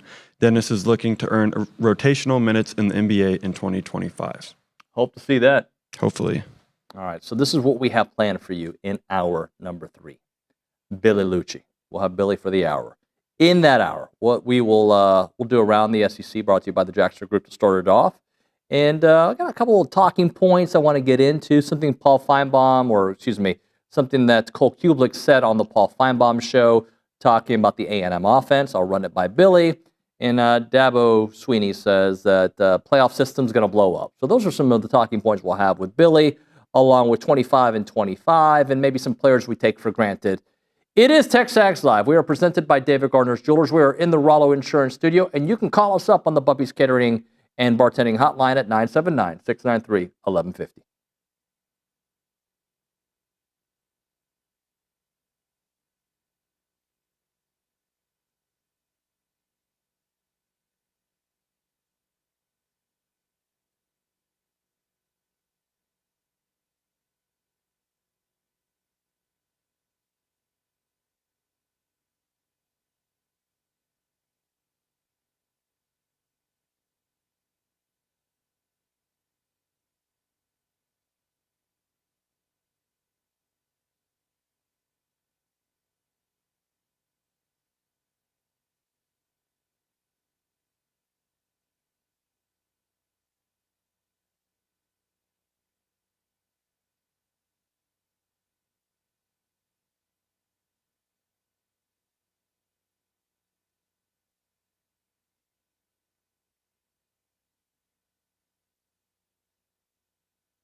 We're back.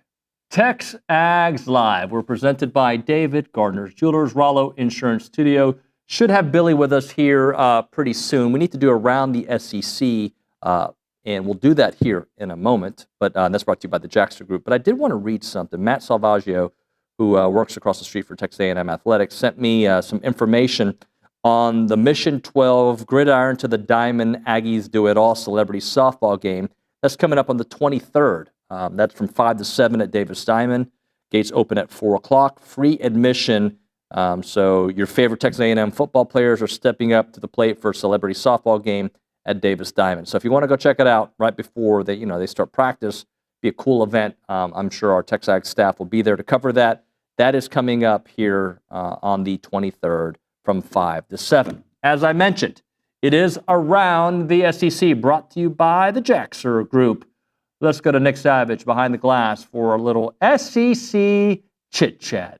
Nick, big smile. That's what we're going to do. We're going to chit-chat because I guess... We've talked about everything possible in the SEC. There's nothing new that is possible to talk about in the SEC. Pretty much, but I do want to kind of, since the I guess, big theme going into this season is the quarterback talk, right? And that was the main talking point to every guest we had on last week. Nothing super crazy happening last week. But again, just hearing everybody's different opinions on the quarterbacks is what interests me. And I feel like Marcel Reed still isn't getting a fair shake, if you ask me. I mean, what is a fair shake in your opinion? I don't know. To me, he seems like an afterthought to most people, like most national analysts. Not us, obviously, because we watch him closely. We've seen him play.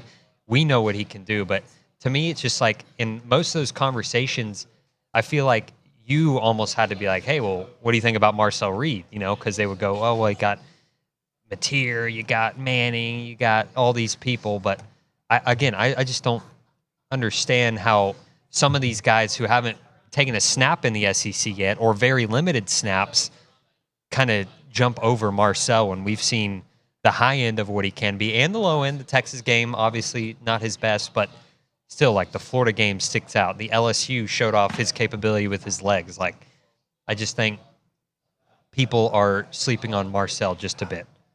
I forget who tweeted this, and maybe you guys will. It was comparing Marcel and Lagway, and it was talking about simple offense, and what Lagway has to do is do math problems basically, and very difficult things to run that offense. And a simple offense sometimes is the best solution. And it'll be very interesting. Billy Liucci walking in with us here on the program. We'll chit chat with Billy here as he puts his mic on. I didn't realize he didn't have it on.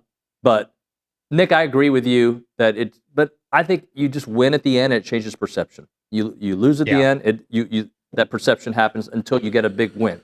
If Marcel goes to South Bend and beats Notre Dame, he's going to be the talk, right? It's all about, I think, where the needle is pointing at the most recent point. Hello, Billy Liucci. Hey. How are you? What are y'all talking about? He was talking to Nick when we did Around the SEC. He feels that the SEC media looks at Marcel as an afterthought. But he's still ranked with most places in the middle of the pack. And my counter to that was just win at the end, and I think your stock goes up. And if not, you are where you are. It doesn't matter. I would caution Marcel. I would caution anybody listening that, I would caution us. Don't worry about it. Yep. And I would caution a lot of quarterbacks in this league. There are some polls, you see somebody at number 1, that same guy might be 5th. That's the nature of it. You might see somebody, I've seen Mateer. I talked to people this week that said this guy is going to be the SEC Player of the Year. I've seen footage where he struggled and they were about to lose to a 3-9, or did they lose? A 3-9 Wyoming team.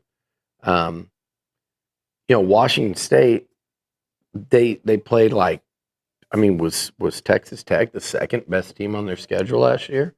So it's, and I've heard people have him as the, and so much of that is based on his running ability.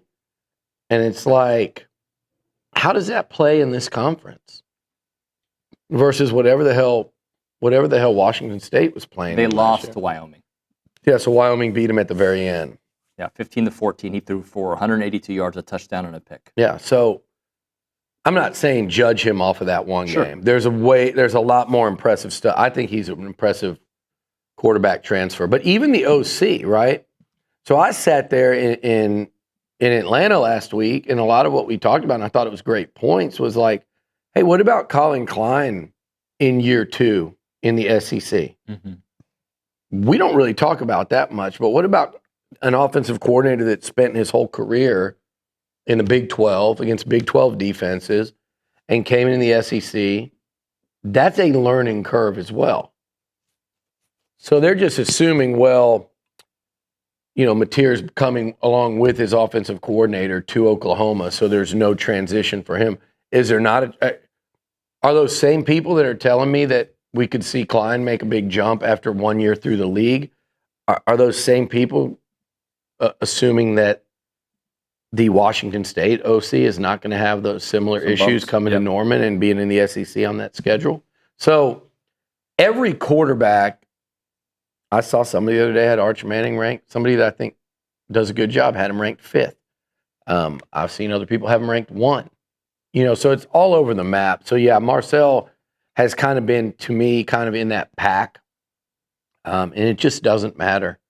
It could be Ty Simpson, who's basically never taken a meaningful snap. It could be Marcel Reed, who's got half a year, or, most of an SEC season under his belt. Yep. It could be Lagway with all that potential in the world. It could be Sellers just, riding that momentum wave. It could be Nussmeier. Nussmeier could throw 14 picks next year and lose them some football games, which he did last year. Most everybody has him at 1. So I don't think there's any quarterback that you can guarantee that's going to be your first and that's going to be your second team quarterback in this conference. I forget whose list it was, and it was somebody that I respect, but they had Austin Simmons way up there. And I'm like, that's just trying for shock value. That even when you write that, that's a reach. You haven't seen enough of Simmons at Ole Miss. So you saw him go in and look calm and cool and collected against Georgia. Okay, I'll give him that point over Arch Manning because he didn't look like that. But, at home against Georgia. And the Lane Kiffin factor. But so Lane Kiffin's never going to have a quarterback that resides outside the top 3 in the SEC. No, I wouldn't say that's that. Dumb. You're saying it. You're not saying it, but that's dumbassery. If you think that that's the case, then you're putting together a crappy list. So, and I don't think Marcel deserves to be up there at the top either. I think he can earn his way up there, though.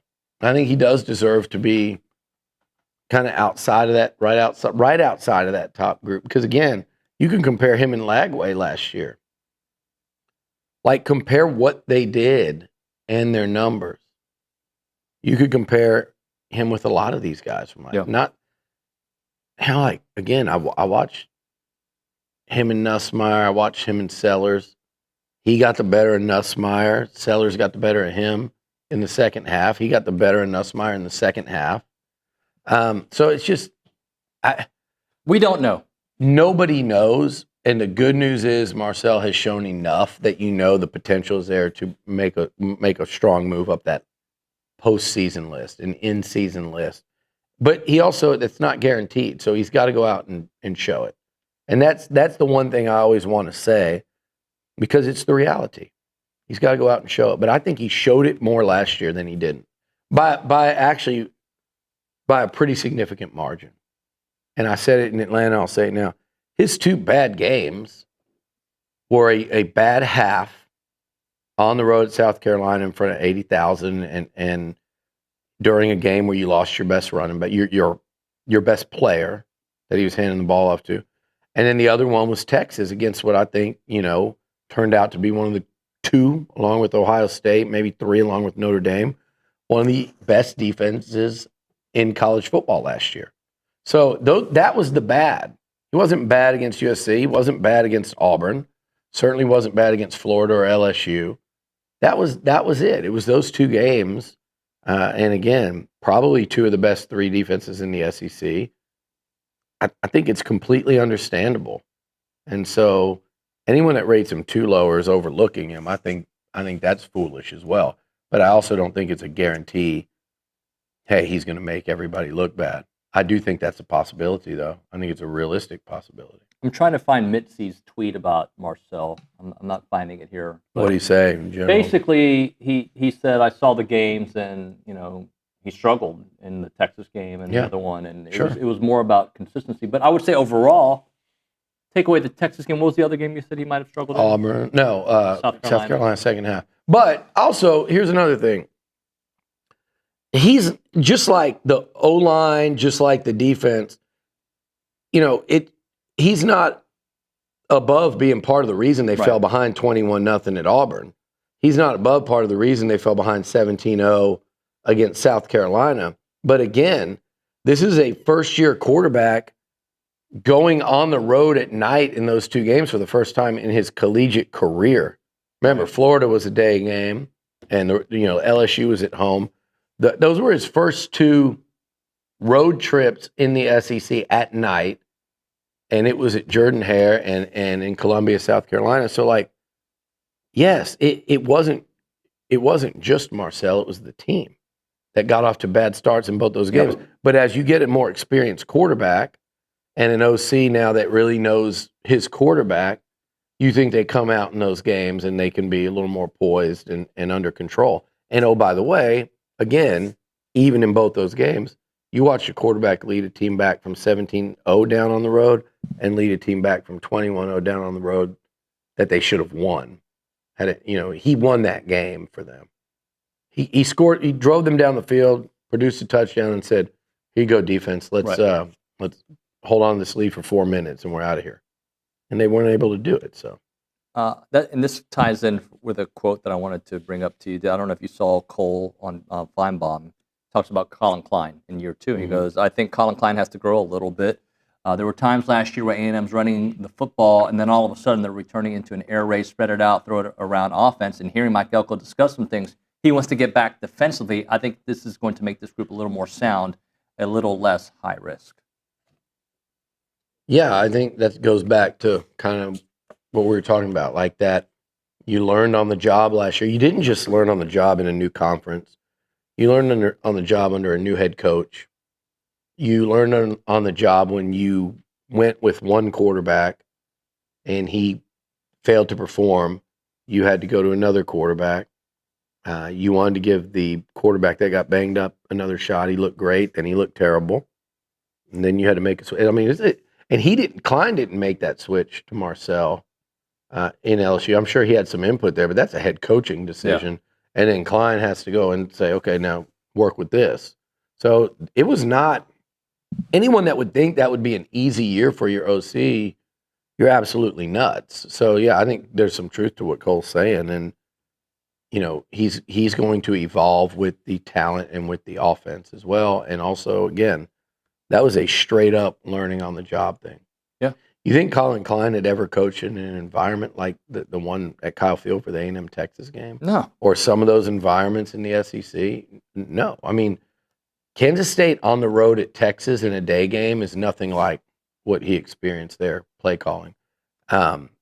He didn't face that level of defense week in and week out that they saw in the SEC. So there's an adjustment curve for not only your quarterback that wasn't supposed to be playing, but also your OC in his first year, going through the league. Elko knew what to expect. He'd been here 4 years as a DC, so he had a really good grasp on what to expect. So I think what Cole's saying is it's true, but I also think this offense is actually going to open up more.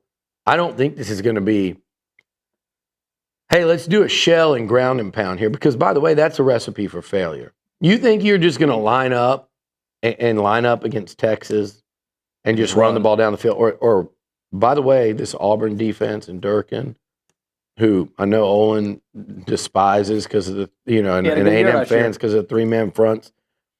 He's probably the most accomplished. I mean, he's up there in the conference. Is he the best DC in the conference? I saw somebody try to say that, and I'm not even going to. Do you want to waste time trying to figure that out? I mean, I'm not sure he's better than Pete Golding, who I don't even think's that good. I mean, but he's up there. He's up there. I mean, I know I know Georgia's got that DC that everyone thought A&M was a bunch of dumbasses for not hiring. He still hasn't gotten a head job because, like I said, he was not ready. He's not Dan freaking Lanning that the whole world knew was ready. Right. He's not, and everyone knew that except the people on Twitter and the message boards that were saying everybody at A&M in the decision-making process was stupid for not hiring him. He's yet to interview for a major job. So, but that's Kirby's defense. Kirby Smart is the best D coordinator in the SEC. But Durkin's up there.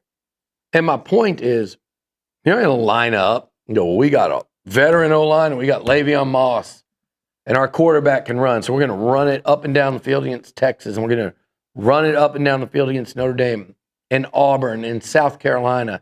And we're going to go into Baton Rouge and do, I sound like, what's the crazy presidential Howard candidate? Dean. Rah! Yeah. Howard Dean. We're going to Utah. We're going to go. Take back the White. Yeah. So, but yeah, we're going to go into, we're going to go into Baton Rouge and run it up and down the field. Now, I'm not saying they're not going to have, I think they're going to have a terrific run game this year.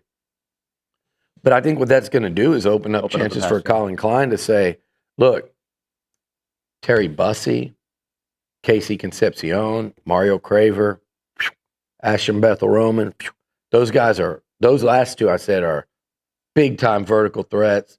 Concepcion, I think, is an all SEC level wide receiver. He's an NFL wide receiver.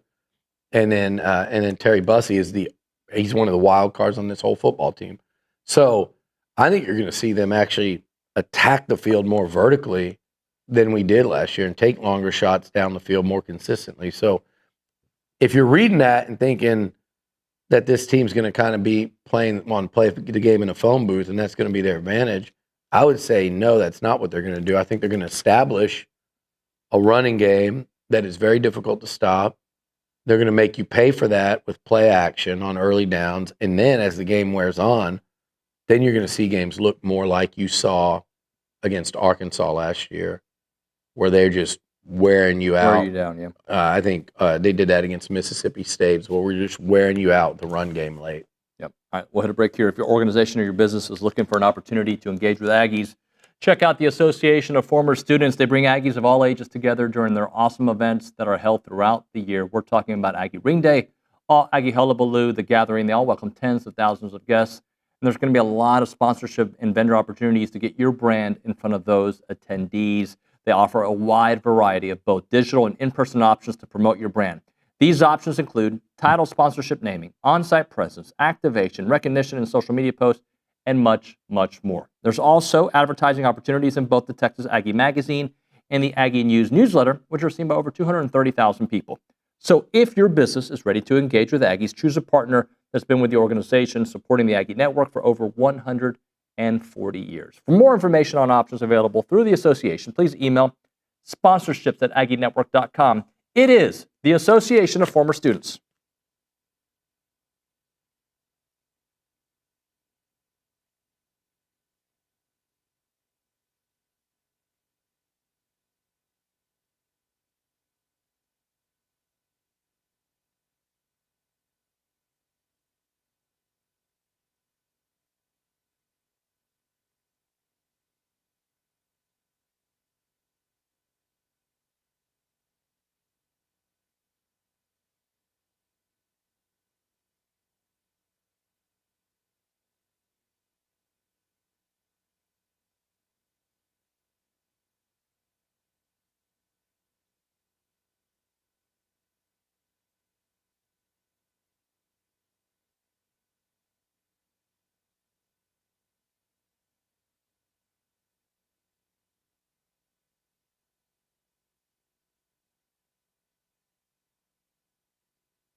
All right, we're back. TexAgs Live, presented by David Garner's Jewelers Rollo Insurance Studio. 25 and 25, brought to you by La Casa Tequila. Raised in Aggieland, rooted in the SEC. Billy, number 25, Theo Mellon Orstrom. Potential that we've talked about for years, right? And I feel like each year he has taken a step. I'll let you take it from there. It's a good way to put it. He's taken a step each year. I mean, he went from literally, kind of coming in and not knowing much of anything. Now they had a better setup there in Sweden and over there in Europe than, like, say, a Jordan Moko had coming from Australia, where he didn't even know what the hash marks were. But Theo getting here, I mean, that is the ultimate culture shock, step up in competition. Again, that is like, I mean, it's it's not even like coming from like 1A football in Texas, because it's still not even like Terry Bussey's playing 1A football in Texas, and he's playing in Cowboy Stadium, right? Playoff games. He's playing all over. He's playing against 7-on-7s throughout the offseason. It's a massive step up. So that first year is kind of a wash, and then he got better and better. This past season, at times, looked really good. And physically, he's 10 out of 10. Mm-hmm. Size, speed. If you just took someone that looked like him and you took him out of the 6A Texas high school football ranks, he might have been a 5-star tight end prospect. But that's not what it was. So when you watch him, though, physically, he's, like I said, the guy runs in the 4.6s at like 260-plus pounds. It's insane. People talk about him all the time in the program, what an athlete he is, and you've seen it now at times. That catch against Florida, that's against an extremely talented SEC defense. That's a tough catch, absorbing a hit at the goal line, showing terrific athleticism. Then he did it the very next week against Bowling Green on the first drive of the game. Another terrific athletic catch, and then we saw what he did against New Mexico State, where he was really a man amongst boys with that 100-yard game and was very difficult to tackle and take down. Then you saw the growing pains. You saw the drop against Auburn that could have essentially iced it. You saw a missed block there on one of the – I'm not talking about the second, the goal line 4th down where everyone missed their block. That was – like 11 guys not blocking. Probably speaking of play calling, that's probably one you want back. And they're going to line up like that. You got to just kind of maybe throw it to your 6'5" Noah Thomas. But early in the game, I think missed a block on that first 4th down. He's got to become a better blocker. He's got to be like nastier at the point of attack. Now, you brought in guys like Nate Burkature, and nobody talks about Michael Riley. He's another one.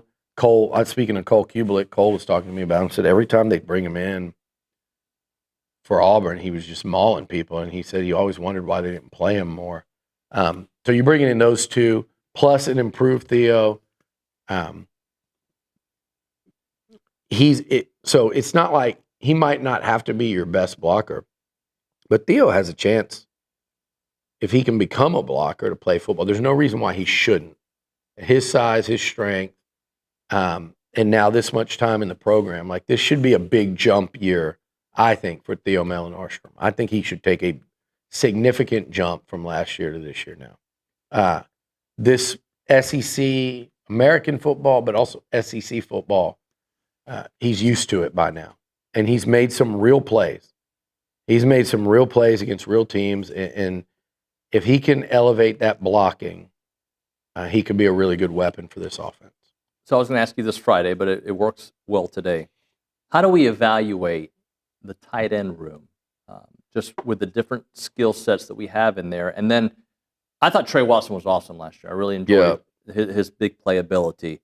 But does Amari Niblack take that potential role? Nate Burkature, who I think can do a little bit of everything. He can block, he can catch. He can. I don't think they have just a mauling blocker. Mm-hmm. Keep that in mind. Like, I don't think they have like what we think of. Yeah, I know. Yeah, it's a blocking tight end. Like Hunter Goodwin was a blocking tight end in the NFL for 10 plus years. Dan Campbell was a blocking tight end in the NFL for, 10 plus years. I don't even know how much those guys exist anymore, especially in the SEC with the caliber of these defensive ends. Yeah. So I don't know that you have just a true blocking tight end. You just got to have willing blocking tight ends that can get physical to a degree. And they have that, I think, in Burkhardt and Riley. How much does Keati Armstrong impact this? Because he stands out as the biggest freak in the room. And then Amari Niblack, I don't think he's going to block many people, but he's going to be really an extension of your receiving core. Yeah. If he can, prove consistency. Because you watch him on some of those balls he catches and how he gets open sometimes in his routes, and you're like, God, this guy moves exceptionally well for a player his size. And he really is like a jumbo receiver. So I hope they figure out ways to utilize him Is he like that. Is he going to be the Trey Watson of this offense? I hope he's better. Yeah. I mean, I think he's way more gifted than Trey Watson. Nothing against Trey. Yeah. I thought Trey was a real fine for A&M last year, but athletically gifted, it's him. And I think he's more, again, I think he's a little more of a receiver, whereas Trey is more of a true tight end. Tight end. Yeah. And then Borkature, you see him as he's more like a Trey. They're different, but I mean, he's more like a Trey. While he can put up those kind of numbers that Trey did in the passing game, but Nate can block. Again, like it's not 6'5", 265-pound Dan Campbell getting his hands on an outside linebacker that he dwarfs and just sling him around, or be able, it's not. You don't have that. A&M doesn't have that. A lot of teams don't have that. Most teams don't have that anymore in college football because they don't grow up doing it through the 7-on-7 and like these tight ends. I don't know this. Somebody could check me on this, but I'd like to ask how good a blocker is Brock Bowers, who is a man-child at Georgia when the football was in his hands. And so, yeah, I don't think, Gunnar Helm didn't block. I watched Texas play. He doesn't block anybody. Yeah. He's a terrific weapon in the passing game. So I think Burkhardt and Riley are plus blockers, and I think Theo should be. He's got to get there. If he gets there with what he can do in the pass game and at target, imagine and you saw it last year, Florida's safeties are we're familiar with A&M safeties. Like Dalton Brooks is going to be an NFL safety, and you look at Bryce Anderson, or Tyreek Chappelle's going to play the nickel.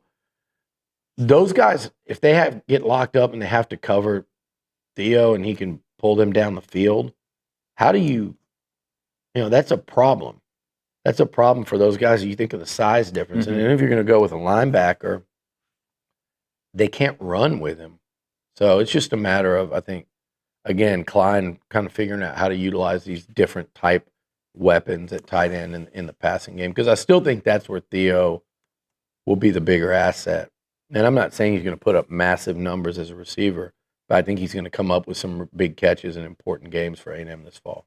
We'll hit a break. Remember, they tried to take a shot to him early on in that Notre Dame, or was it early? Or they tried to take a shot to him against Notre Dame in the first game of the season last year on a fade. He is athletic enough to be used in that role. Don't be surprised to see them say, "Hey, we're going to throw some jump balls to this dude," because he and Niblack both can absolutely line up, get a matchup, and get faded up. Yep. Inside the 10 or 15 yard line. They could both be a problem. All right, we'll hit a break. We'll come back. I'm going to ask you about players that we sometimes just don't think about that we should, that nationally, and I got one in mind, but I'll ask you about that on the other side. Right now, Milliken Reserve Time, Farm to Table Community in College Station, they got homes, they got trails, they got farms, they got wide open spaces, and they have a mission to build a healthy community around nature. 2,600 acres of open space. They've got 30 miles of trails. They've got homes. They've got farms. And they have an extensive network of trails throughout a wooded landscape that includes walking and equestrian paths, creeks and ponds, and gathering areas. When you go there, don't be surprised if you see all the white-tailed deer you can think about, the songbirds, the rabbits, the turtles, and homeowners at Milliken Reserve sharing a legacy of conservation, which means generation after generation, you're coming back to to that pristine countryside place. When you go there, you can go hiking, you can go biking, you can go canoeing, kayaking, the equestrian trails, the evening yoga. You can learn more at millikenreserve.com. That website is millikenreserve.com.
And we're back. TexAgs Live, presented by David Garner's Jewelers Rollo Insurance Studio. Let's go to the Angry Elephant News and Social Center. Reese Nygren, what do you got for us? We have breaking news from ESPN's Pete Thamel. Former BYU quarterback Jake Retzlaff has verbally committed to walking on at Tulane for the upcoming football season. Retzlaff led the BYU Cougars to an Alamo Bowl victory and an 11-2 overall record last year.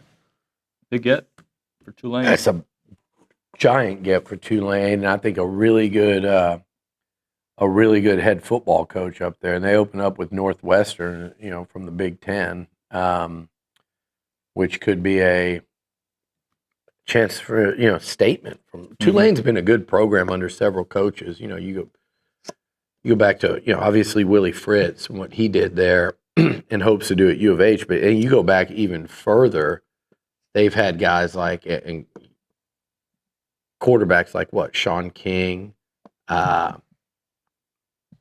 Lossman, Ramsey. Those two were first round picks. Sean King, no, he wasn't Tampa Bay's quarterback in the Super Bowl. Sean King took the Bucs to like an NFC championship. They've got football history there. I think John Summerall, I think I've said this before, that when they were searching for a coach, and ended up with Coach Elko, a guy that really, Ross Bjork himself told me this, a guy that during the search, he said, man, this guy was really, really impressive. But where he was at the time, is it Georgia Southern, check that, or Jacksonville State, wherever he was at, John Summerall, he was like, this guy was beyond impressive. And he's going to be Troy.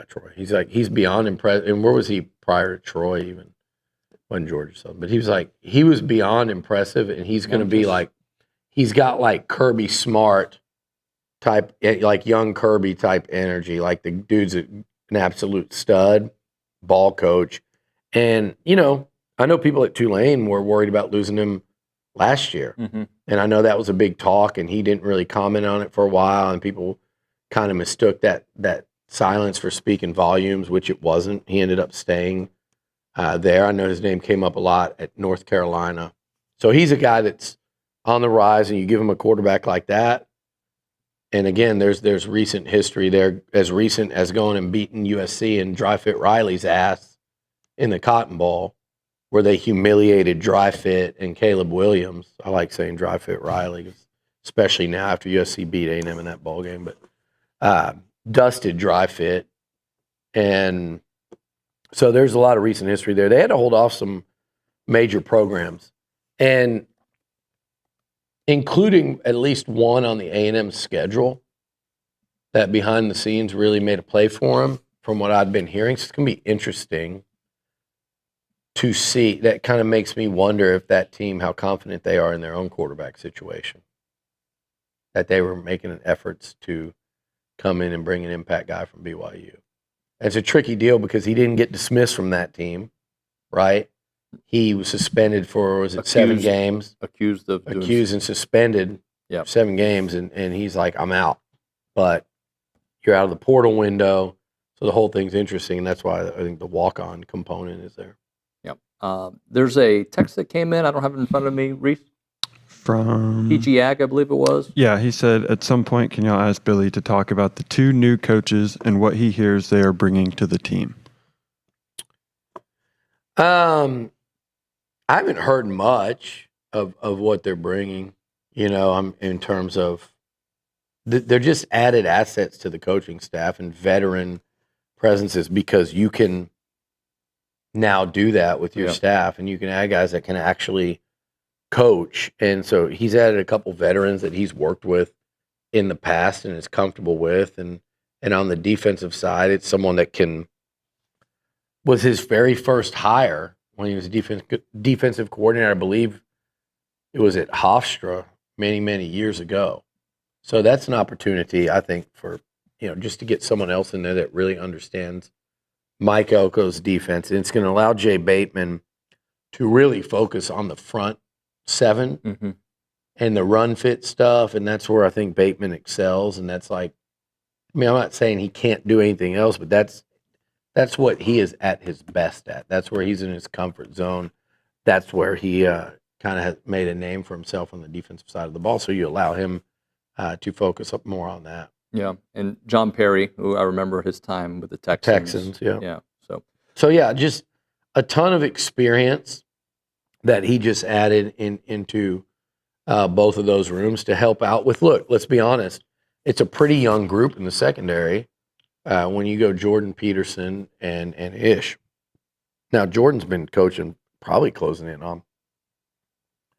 Man, it's been probably 10 years. If you think about, he went to Fresno with DeRuyter right off the rib. He's at Kansas. he started as a grad assistant in 11 with A&M. So yeah. So I mean, going into where he's actually been a position coach, probably what? Yeah, it was with DeRuyter left at 12. 2012. Yep. So more than 10 years, but first time through the SEC. Ish was a grad assistant here, then went to Miami for a second, and then 2 years at Duke. So these are still inexperienced, not long in the tooth coaches at this level. So I think adding Hemphill back there does nothing but help. It's a former DC. So now you've got 3 DCs on that staff over there, and in Bateman, Hemphill, and Elko. Yep. As a reminder, the final segment of the program brought to you by Double Dave's. That's at 10:50. Right now, caller number 12, 979-693-1150 will hook you up with your choice of a dozen pepperoni rolls or a large one-topping pizza from Double Dave's. They've been serving Aggieland since 1984 with your favorite pizza. And, of course, those world-famous pepperoni rolls, reliable in-house delivery, bringing piping hot goodness straight to your door. Just click on doubledaves.com, and your favorites are on their way. And as a reminder, they are not open on Mondays.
TexAgs Live, presented by David Gardner's Jewelers, Rollo Insurance Studio.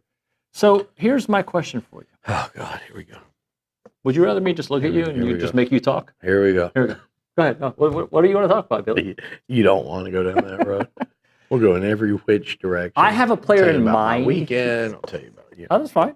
I have a player in mind here. Okay, but you may have a different idea. Who's a player that you think we, not necessarily TexAgs, but maybe TexAgs, and the fans take for granted? And I'm going to tell you where this came from. Tell me where it came from first. Yeah, I'll tell you where it came from. I think nationally and around the conference, Torian York gets a lot more love than I think sometimes we do here. I think sometimes we forget about his impact. He's the name that I thought of, because he does get a lot of love, right? Yeah. But I think sometimes we locally gloss over Torian. Because we think of the linebacker group last year taking a step back. Of course, they took a little bit of a step back. Edgerrin Cooper went to the NFL. Yeah. But he's the name that I thought of sometimes we take him for granted. Edgerrin Cooper didn't just go to the NFL. You brought in an entirely new defense. Yeah. Where they're at. So that plays a little role in their performance as well. And then one of the guys was a transfer playing in a new school in a new defense. The whole thing was it's an ask. Yeah.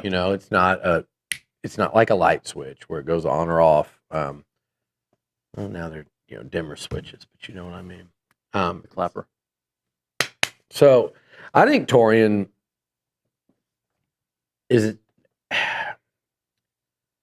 I think he has played really good football at A&M. He has been impactful, but I think his best football is still ahead of him. I wish he would stay 2 more years.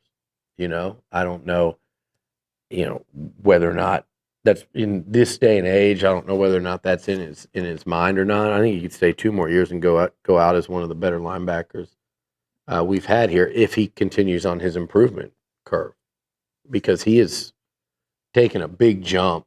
He took a big jump. I don't think even in the new system, even in under Mike Elko, you watch some certain games, the plays he made against LSU. He made a couple of impact plays against Texas. I thought he was. In particular, look, they ran all over those guys, so Torian has to wear some of that as well. But I also think he was playing really shorthanded with Scooby out. His sidekick, his partner in crime, was out of that one. I've seen him, he made some really nice plays in that game against USC. I think he is poised for a breakout season to live up to the hype that he's gotten outside of, like you talked about. I do think he's hyped up more almost outside of A&M, but he's also been a 2-time SEC Media Days guy. He's a captain as a freshman. All those things are extremely impressive, right? Yep. But I think more specifically, I think Torian, his best football is ahead of him. His best football is going to be played this year. And that's where I think you're going to see more and more plays like that. Less missed fits in year 2 in a defense.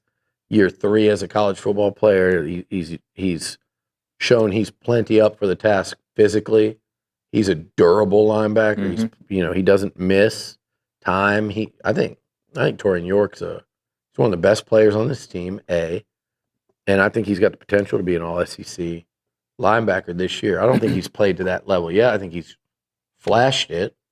But I think if he's picked, what was he, 2nd team, 3rd team?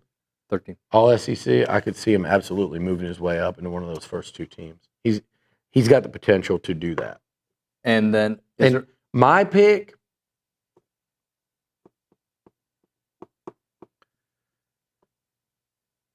underappreciated, I think. What are you talking about? Just within our own, us or the own family? Either way. Well, I think outside of it, I still think it could be like Dalton Brooks, because no one talks about him, and I think he can be really that damn good this year because he checks every box, first-round talent, physically, athletically, speed, the way he moves around. Yeah. Now, he's got to show that consistently on the field. I'm not saying he's a first-rounder, but he's a gifted safety, an athlete on the football field, and I don't think people realize that because he hasn't been – I thought he had a solid year last year. He hasn't been super impactful yet. Last year was really his first full year of playing significant college football. and not being a special team. That was his first year playing significant college football. I think he may make as big a jump as anybody on this football team this year. Locally, A&M wise, I'd say without question, I think it's Trey Zoon. All that guy's done is earn some form or fashion an all-conference mention.